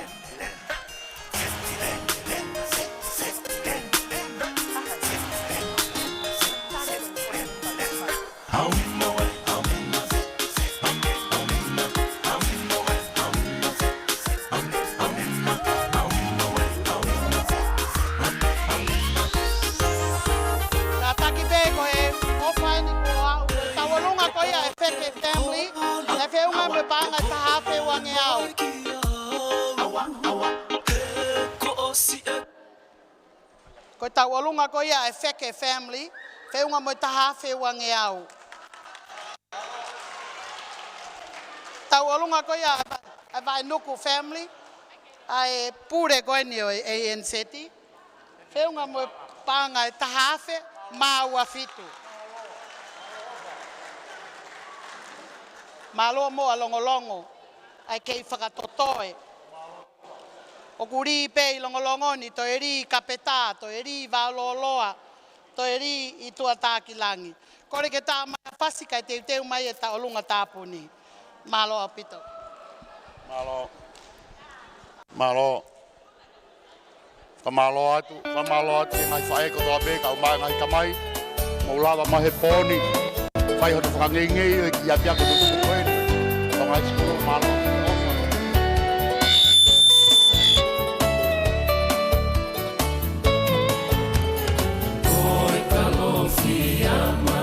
Kalofiyama e na ku malamba. Iyo ko te fua ama kalama. Ka fatu toa awa. Ei ka pau te hola, ko ho aloi mai.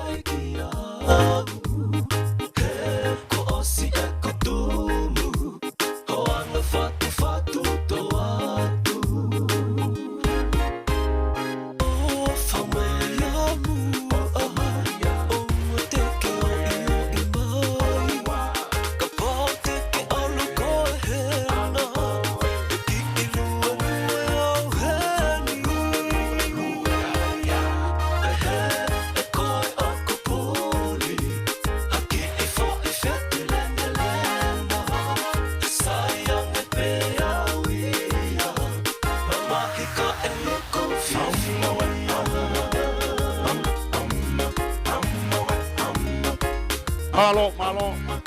Tu pe mo ke ki whakahoko ai talunga tāpuni o poni. Pe mau be ke mea e hau eki. Ka mai kau whai whakau pa pehe ke matanga ai ki whamiri koe ni. Ne whamanat mai siosi ki a te au. Na kau fo ke timi ne ti polo hau koe koe atong high school whakarewe rewa. Koe timi pene kaha i korisina nau pore e timi whakafonua. Koe tari koe na mai he kau koe aka ki nau tolu na beheni. Kai ke mai timi whakafonua he ko moutou pe timi whakafonua. Rakabau na ito kanga a ana ki he ako na tax ki tau goia ka te ka sios. Fulahinga na tokanga ko se fine pa mea ki he ako o na netball o na hau hoko na doi ngai tau goia. Ka ko ki no ia ki family ko en. Whakababat ke toke tā ki he ope. Pauline na hoko ko matabure la. Pauline Vunipola. Ka ma ai tonga ane ki he ope ki Britania o feao. Vunipola na hufa dahu na doi pa mobili koka. Ngai tau ilo ia, hoko ia whia ko tangata akapulu, toi kapiteni akapulu, kai ki ngata ai te haa kapiteni tau whawhanua. Ko ki nau tolu ia te nau whai, ai whakama opo tuku e pōni, ki whamiri koe ni. Bawena tokanga ana, mahape ko minister he tai mini, kai tuku e netpolo, malo abit.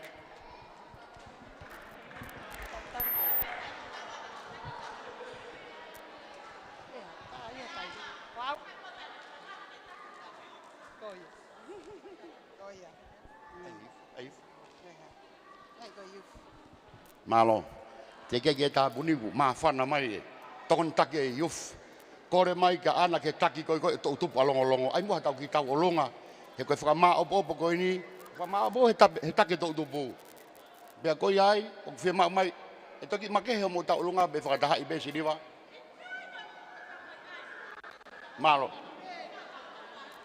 Malo, koe ai, tō tupu, kātua alongolongo, ai maha mufasi. Malo. O koe beu kei toi hau ki se ni ti hena. Wa more mai. Tau tu poe no longo. Sita, tako tuku na whanau, hau roto. Kai teu mai tau luka tau tu ni. Malo sita.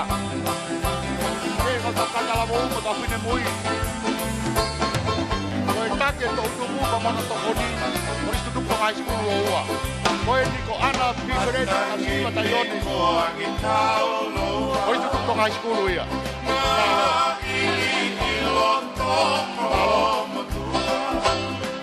Malo ana.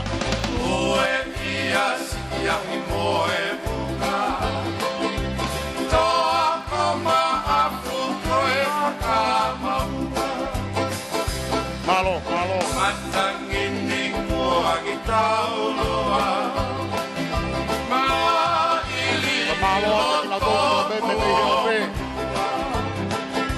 Mai to holi pa koe. Malo koe buka. Toa koma afu koe whakamauka. Mari. Naki mai tama ke tau ewa. Tula whale o whakatau pasi. Malo.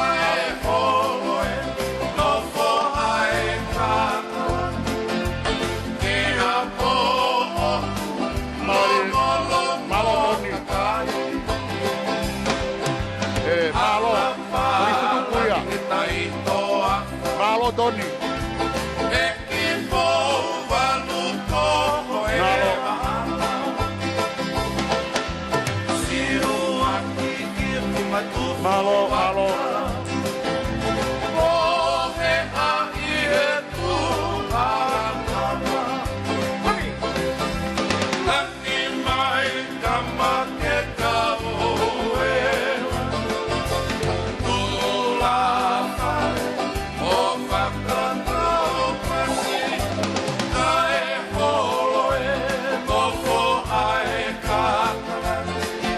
Mauri Tony.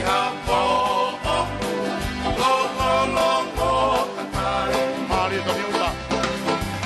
Opa muna e he toke lau. Malo. Mauri Tony. Ina o tonga ka e apa. Malo. Tana ke o panga. Io atai tine na akaka. Malo. Lanu ai o ka makua. Malo Tony. Tony uta ia Kristutu kuia o Tonga High School. Malo Tony uta. Si tokoni ke sita tu la fare ke sita haunga. Malo. Kau Tonga High School ka to bena iloto sini batayone. Ana bun pola pifreti. Tony uta ka ma sita haunga. Kau Kristutu ku Tonga High School ka to be ia. Malo.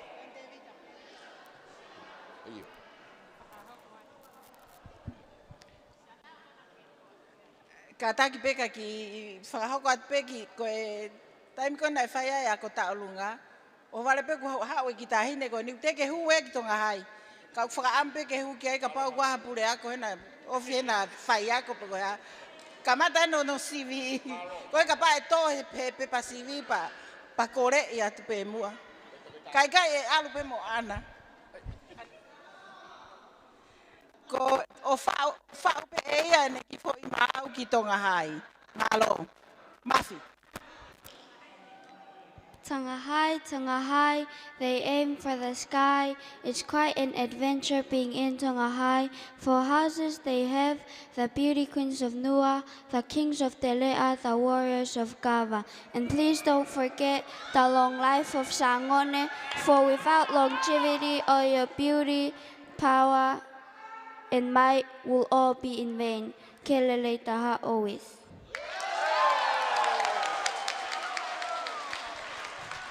Mafi to mua junior. Mo se ke fluent me ko molu no pua ke fa papa lagi. Hoko ka anti ya mo mam. Malo abito mafi.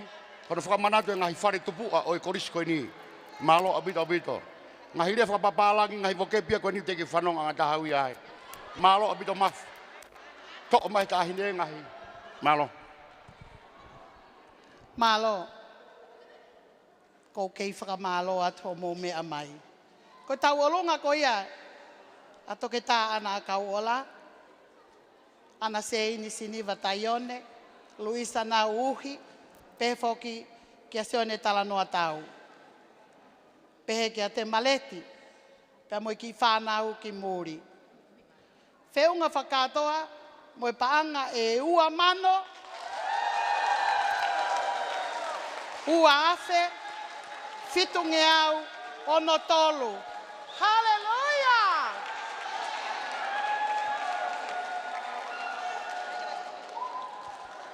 Ko whakamalo lahi ato apito.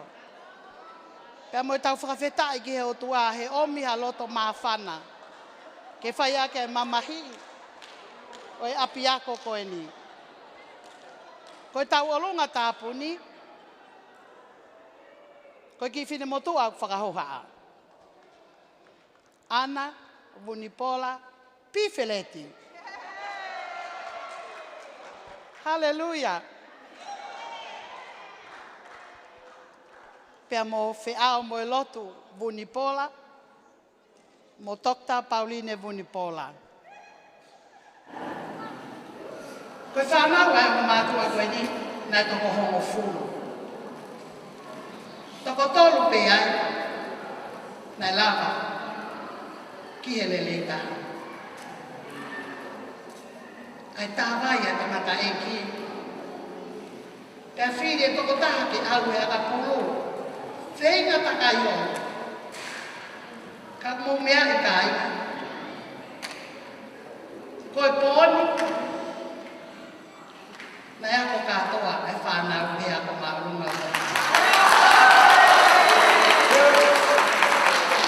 Pei kai ngakai. Koe whanga mokopuna, nai e pe whangi mokopuna, ka kua nau I mōri. Pea moe whanga mokopuna ko toa pe, oi o mātoa. O kou lau tāpuaki, kei whakalelei o kā I he whine e ki, I a lute. Pea o ku mau fia, pea whakamāwhana, kai ki o toi tala noa au ke historia. O si a fia o I pea he e ki. Ko mea pea ko fia I. Ko tau mau pea siso, tau mau kotoa. Pea koe whakawheta ia he kumo ui. Nei kai teu sia au, mo oni au pitoi, a sia mo se kirini. Nei kai teu sia au he a kō. Iai peho ki tare niti koe sipoti. Ka on pehe e ki aho ku tuha. Pea ko tui, ko e ongo ua ko e, ko wheao pea mo Pauline. Pea mo toe ngā e whanau. Whatawange pe mo mea mai me heo pe.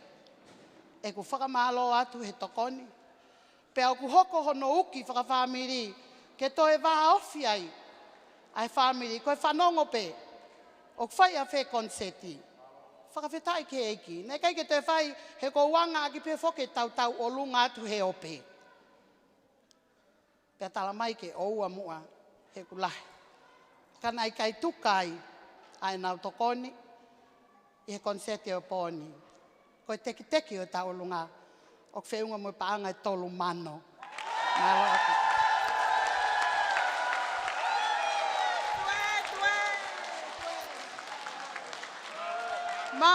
Malo e ofa at Pauline Feao mo ka peli Viami ka tua mo tol malo e ofa.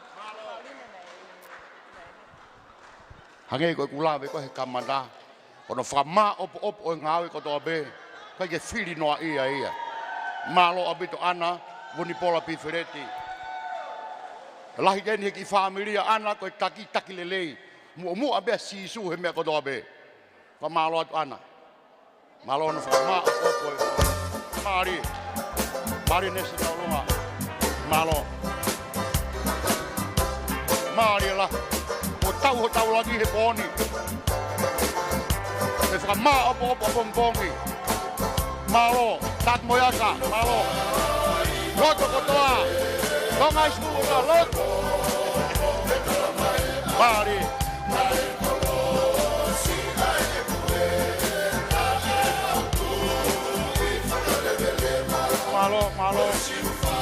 Malo ake whae ka lute malo. I whanauka malelei. Pie fia e kosinuku o Tonga Exstudents. E ke toke tātia ana ki a Pauline. Pauline Bunipola ke ope. E ke si hoa e whaiwhekau. Whiao Bunipola. I poa taane ki Britania. Malo abito ofa pa malo e koni. Pa ma opo ia e koni. Teki ake tolumano. Malo. Mari e toke ka. Tapu ia. Mari la. Mari la. Malo whaiwhekau makakau whaki. Malo kerepi. Malo ofa, malo koni.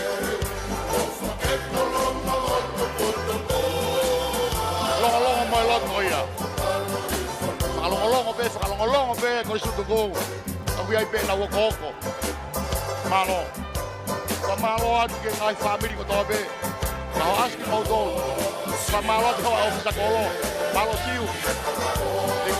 Malo siu. Ka wheta. O whatu ki e vai te kau pure wahenga ape te kau sias opa moala. E ki e vai te kau e koni tutuku. Vai te kau ke repi maka kau whaki. E ke vai te kau Steven Palu hoa te kau lunga. Ka mapa atu ki e ke siasi. E kau tangata iki me tano ahina. Kau hofa.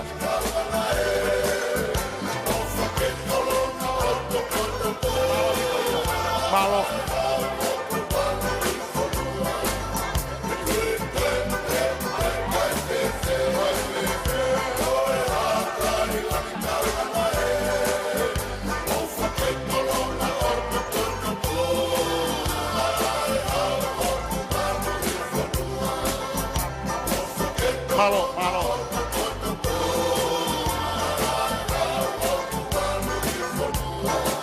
Mariela.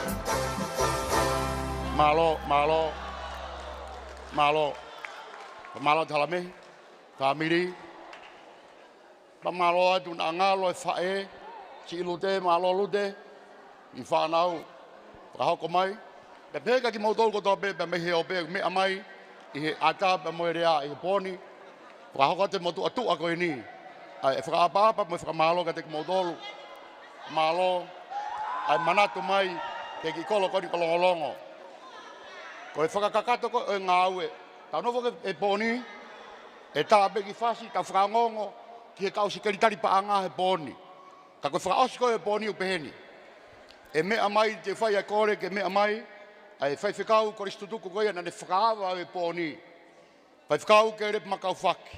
Te ne whai ai mea whakamalo, ne whakamalo e poni, i kai ke ngatai. Te ne whakahoko atu e lahi koho mou o wha. E whamore more be, whai whikau ke rep makau whaki. Pake to keresi rewa, ai ngau e poni, whamore more ia ngau. Malo, kai whamaabopo be tātā be tau whasi, whamaabopo e o mai e ai kātoa koe pōni whamore pe mo mea pehena. E whakahoko atu he whai whikau, ka tēne whai ai pe pa me lotu tuku ma me keresi he pōni. Malo o bito tu au what.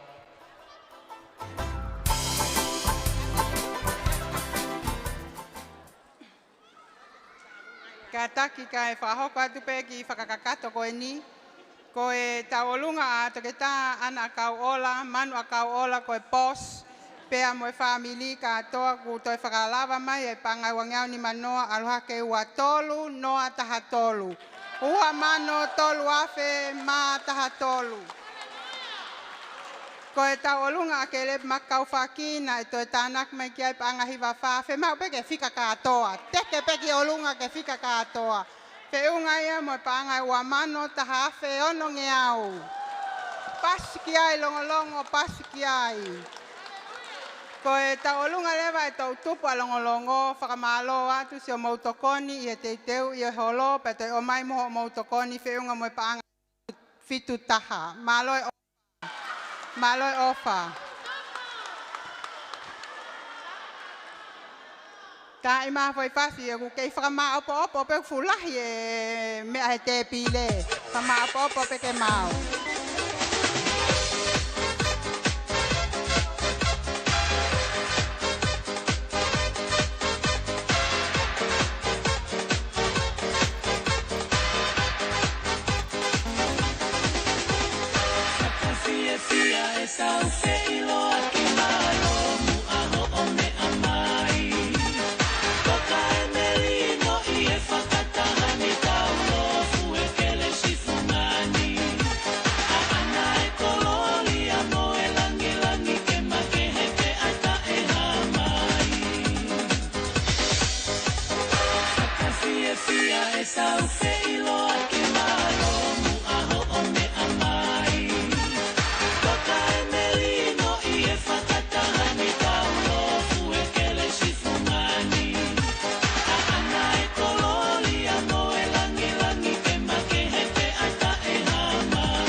Mole mole ko atunga peto tua e fia e fia ko ni kai to whakakakata atu pe ki whaka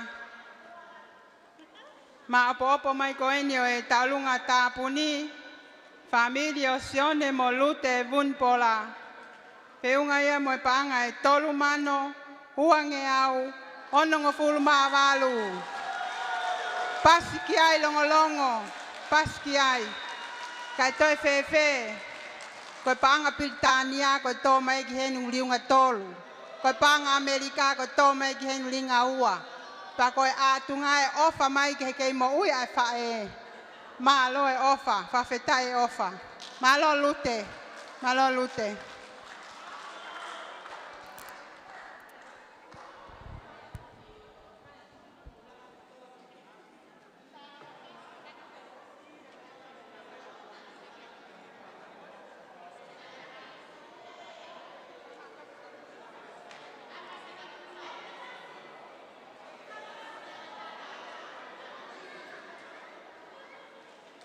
To do.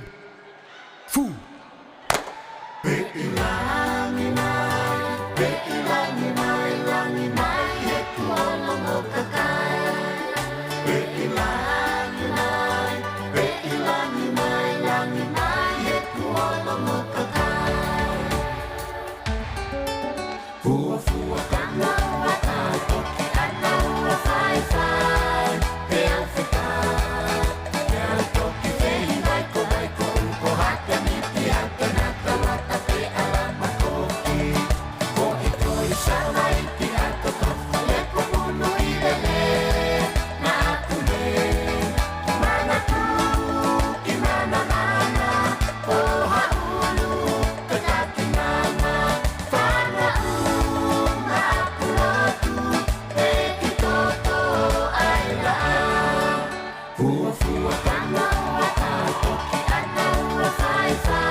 Fila mi fai andaria he tuke tuke Utunga ki he tona he moana tai hanata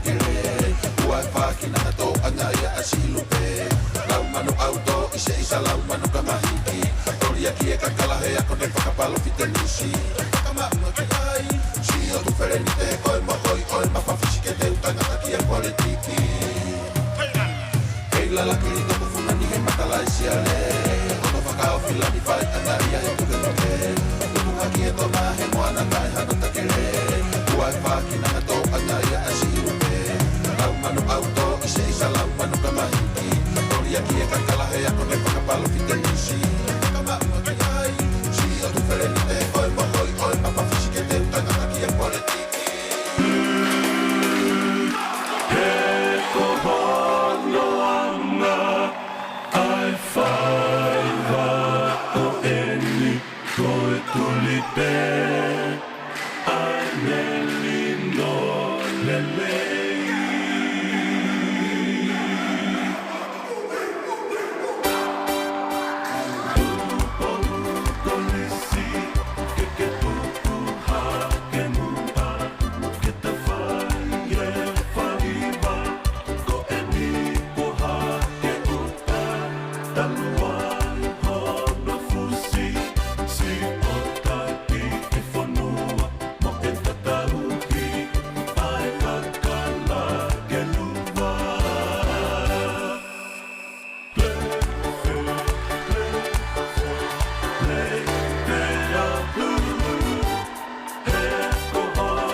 Si o tau amahe a hokoe, Epeleli e ahi e o tu whelene te.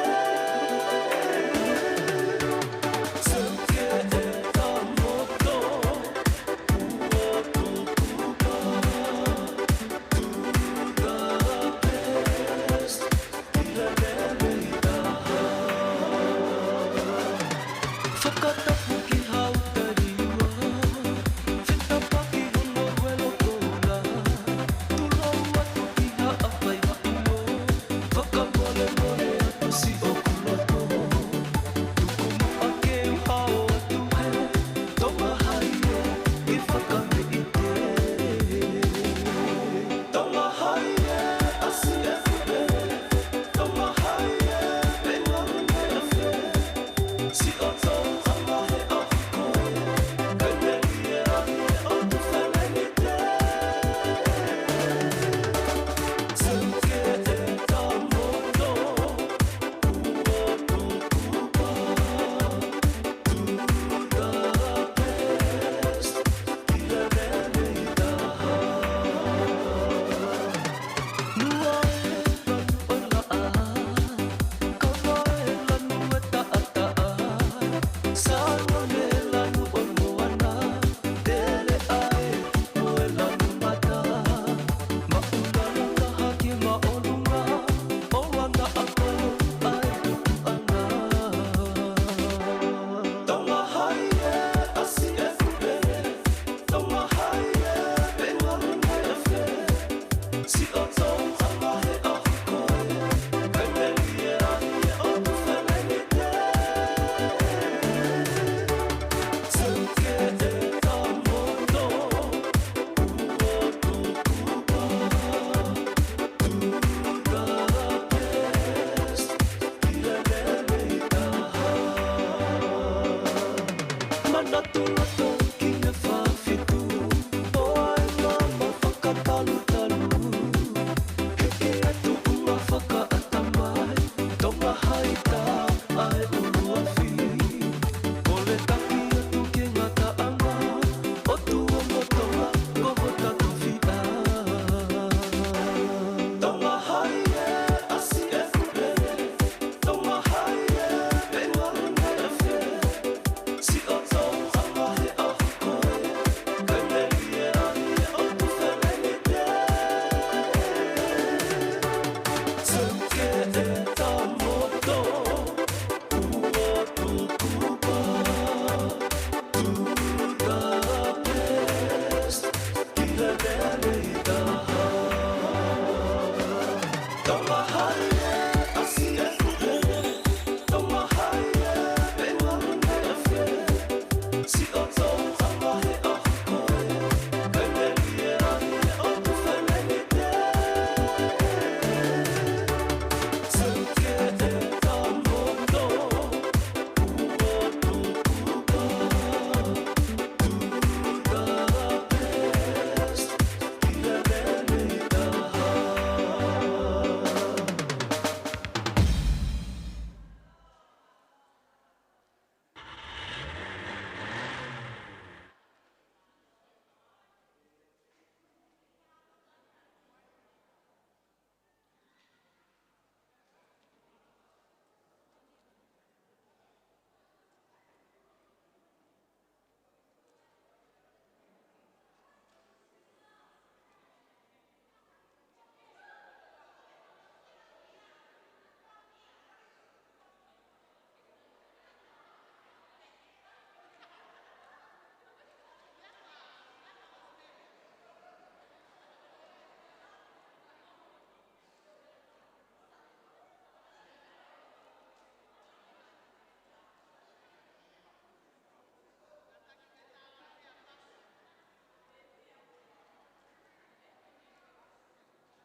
Malo o pito, whamore more pe, mo mea mai pe koe futoko ono eni he te pire.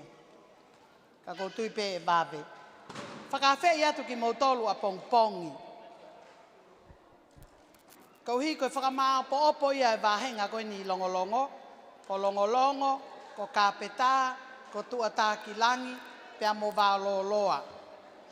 Nai lere whakataha pē ai whenga paanga a wāloloa, pea mo longolongoni. Ka toi whakawhi atu ki mo tolo, ke mo mea mai a pongpongi. Ka kore atu pē ke he tīchei, whamore more pē kai tā maha whasi. Pea mo e fia, mo e whakawhetai mau pē ki he eiki, he whoaki mea lelei, koe lelei ko toa pē koe whoaki. Pea whaka ai ki tau tolu, ke tau tau alu pē o tau utu me iai. Ke langi ia mau pē a sisu, he tau mea ko toa pē. Tau teke pē huafa o sisu, ke mā o lunga he taimi ko toa pē. Ka taki pē ti chei o toi tā i maha ki fo i whasi, ko ia o pē ki ai kua maa rewa ai se niti. Whamore more pē, nai lava pē ia e tau konseti, he taimi pē koe nai palani ki ai. Pea koe o skuata in me tātaha ka tau turituri nā mau ki tau tohe kau polisi. Kou whakamalo lahi atu e lotu, hono hūwhia o i ngā ue he pōni. Tau mai ana e whaiha whalala ki haivi, pe ko hapoto ha tangata. Ato nai pe, ai ngahi mata vai o e mea kotoa pe, malo e lotu. Mo i whakawhetai mau pe ki he eki. Whamore more pe mua lin. Ko a pongi, koe fo i wāhenga koe ni e whā, o ka mata pe he whitu. Pea koe tau, koe ni whakamanatu mai e toke tā pea mo siosi. Ai whā i hai a pongpongi. Ko ia ai kātaki. Kai tā i mai pēha ki whasi.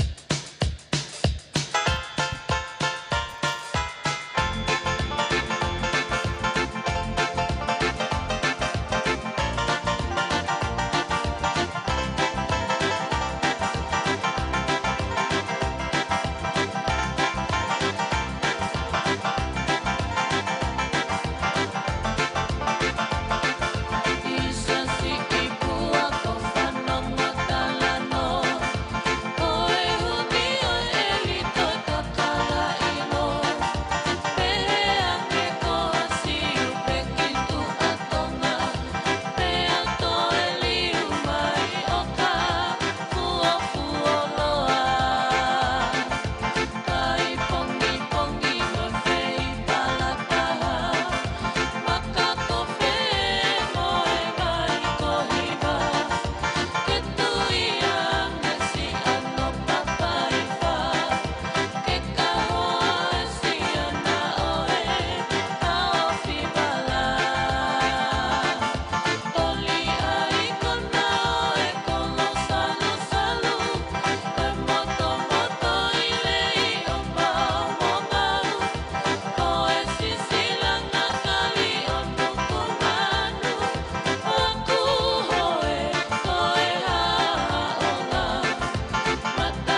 Patoto.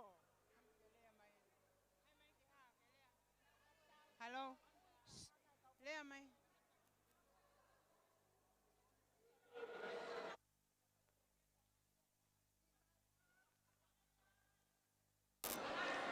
Oku kol fa mol mol atu e kaulau panga ko ni futua ya pito na lau.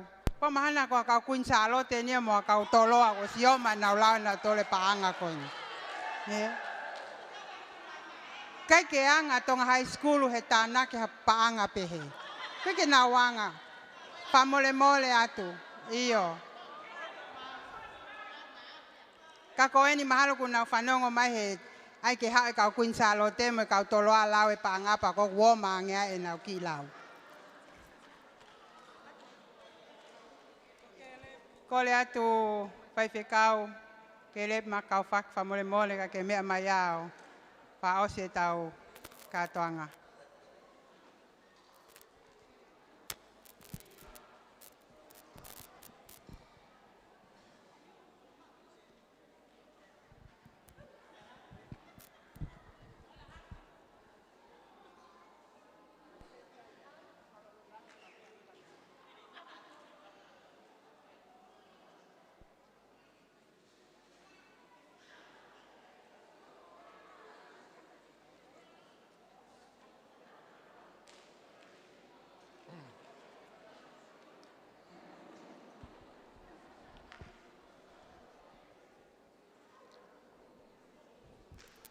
Kei ngari whainga maari e pe tau taimi. Koe ako kore ke u tomu atuku pe whakatapu ki he tolu tahai o tua. Awhio i o tau loto lotonga. Whakatapu whoki ki he kere tupu a o haa mohe ofo. Whakatapu atu ki a hau eki. Whakatapu atu ki a uhi. Kau maa kau atoa pe moha matapure. Whakatapu atu whoki ki si i kau whaiwhikau pe mo halotu. Whakatapu atu whoki ki he si i kau whine eiki, mo i kau tangata eiki o Longolongo. Kuna u mea mai, te tau kau ngā whiohi i e whiawhine. Atu whoki ai whakatapu ki he komiti, ki he sea, kai maa kau maulakanga, nau whai ngā ue mahu inga, mu mawha tuki koe. O atu whoki pe mo e whakatapu makehe, kia teki mō tolu si o tau kāinga o Longolongo pe mei he otu muri. Ngahi whanua katoa pe o mamani, o kou lawe i pe o hanga he teknolosia o whakahoko ki mō tolu, ki he holo e siasibu e siriana tawataina Tonga o Longolongo i he mō meniti koe ni. O atu ai whamalo pe mo e ofalahi atu kia teki mō tolu. Tangata ia te au whaikitua, kai ata pe mua ke whai atu haki whamalo nou be, ko ia ku api ai taimi. Tomo atuku pe ai whawhetai pa mo e whamalo ke o tua mafi. Ko ia ko ne alo o whalahi, mo ne ngahi alo o whaongo ngofua, ko e nia tau tai maari ai i he pōko eni. Tau lawai, pia mo i kuna, ai whatongia pa mo i ngāue, mā onga nei toka mai kia e whakaukau. Nau lere mai he whiawhini, nei mā whana makehe nau mao. Whanongo ki he rea taritari nei whai he skeitai lahi, ai kautaha ako tutuku, pana ne awe ai whakaukau. Pana e whakaukau te whamatala ki ho tau kolo. Te whamatala ki ono tala ho tau kolo, a Longolongo. Te whamatala ki ono historia, te whamatala ki he no nau, hono ulunganga, mo ngahi uni mea koia. Pau nofo ai. Kau mamata. Ke lere ai polo kalama. Me kamata o au mai ki he mō meniti ko ini. Oska atoa. Kai ke toi whimau i ki whamatala. Longolongo, koe pōni, ko mou toonga na e whai he pōni, ko Longolongo kātoa ia.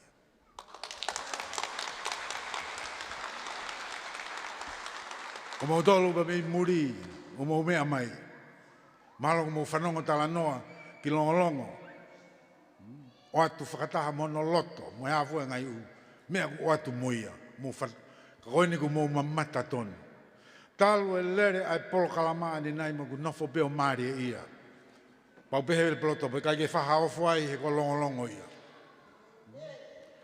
Ai ngāu e whakataha, ai whia, ai whiohi, ai ngahi mea koe, ku hanga e sisu kalaisi o tala ka teki tau tolu ke tau whai. Koe ni ia, ko hoko ia he pōni. Paku osi ai whoaki, pa mo e tau alunga ko toa be, o ku whai hono whamalo iai, pa whai mono whawhetai. Pa i kai ko ia be, to e whai ai be mono tuku ai koloria ki he otua pe mo sisu kaisi. Whawhetai, komiti, ko Longolongo kātoa ia. Ia taha ne te keike mamata pe ilo, ki he tala pa mo e ulunganga, pa mo e historia Longolongo, ko e nia ku mo mamata ki ai i he poni. O whātu komiti. O whātu ka teki mautol kātoa Longolongo. O whātu ka teki mautol kātoa si kāinga koe na mehe o tumuri. Koe whakamalo e o atu whakalungfua be. Heku pehe pea Longolongo ia. O koe ke te whakamalo whakafoi tui. Ko ne lava koe tau ngā ue o atu ai e whakamalo. Koe whawheta ia. Ka moe ofa. O whafafonga e atu he motua koe ni. ma me si komiti ka ma kautaha ko toku. Ai ako maalunga o Tonga. Whamalo atu ka teki mautolu e tapa ko toa be i mamani. Malo au pito pito ho mo ofa ba mo i toko ni mai. Toi whamanatu atu be. O toki whakaose tau kon se dia bongbong. Mautolu he otu muri, o kei ofa mai, toi tā i mai pe he pōni. He toi tātaki pe a bongbong. Koi a pe e whamalo, ba mo ofa lahi atu ka teki mautolu, malo au pito pito ho mo mea mai, nā ware ka aia ka tala te foi fika ka tau mātuku, nā oho ware ko puke ki tau tole kau polisi whakakolo. Ko mo ofa ka toa kainga, o whiunga ia ba mo e tola e uakilu, waluafe, whange au fitunima.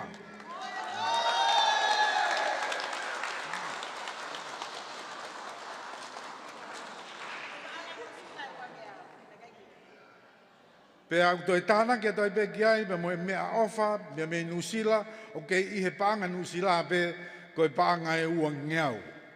Ai ako mo ofa aia, malo au pito pito, whamalo atu ke kāinga me muri, ofa atu ka teki mautolu, pe pehe ka teki mautolu ko tō peu tau i heni, ofa atu au pito pito ka teki mautolu, malo ko tau lawa i mo i kuna, a ngāu e poni, ka tau lotu. E o tua mafi, mau toi hu atu pe ke a Fiona he huani, ke o ato e whamalo ba mo e whawhetai. Ko kau mai mo ki mautolu, koe ni ku mau mauai, ai lau maari e fia, lau maari e whetoko ni aki, lau maari e whiohi, mo lau maari e whiongo i aki.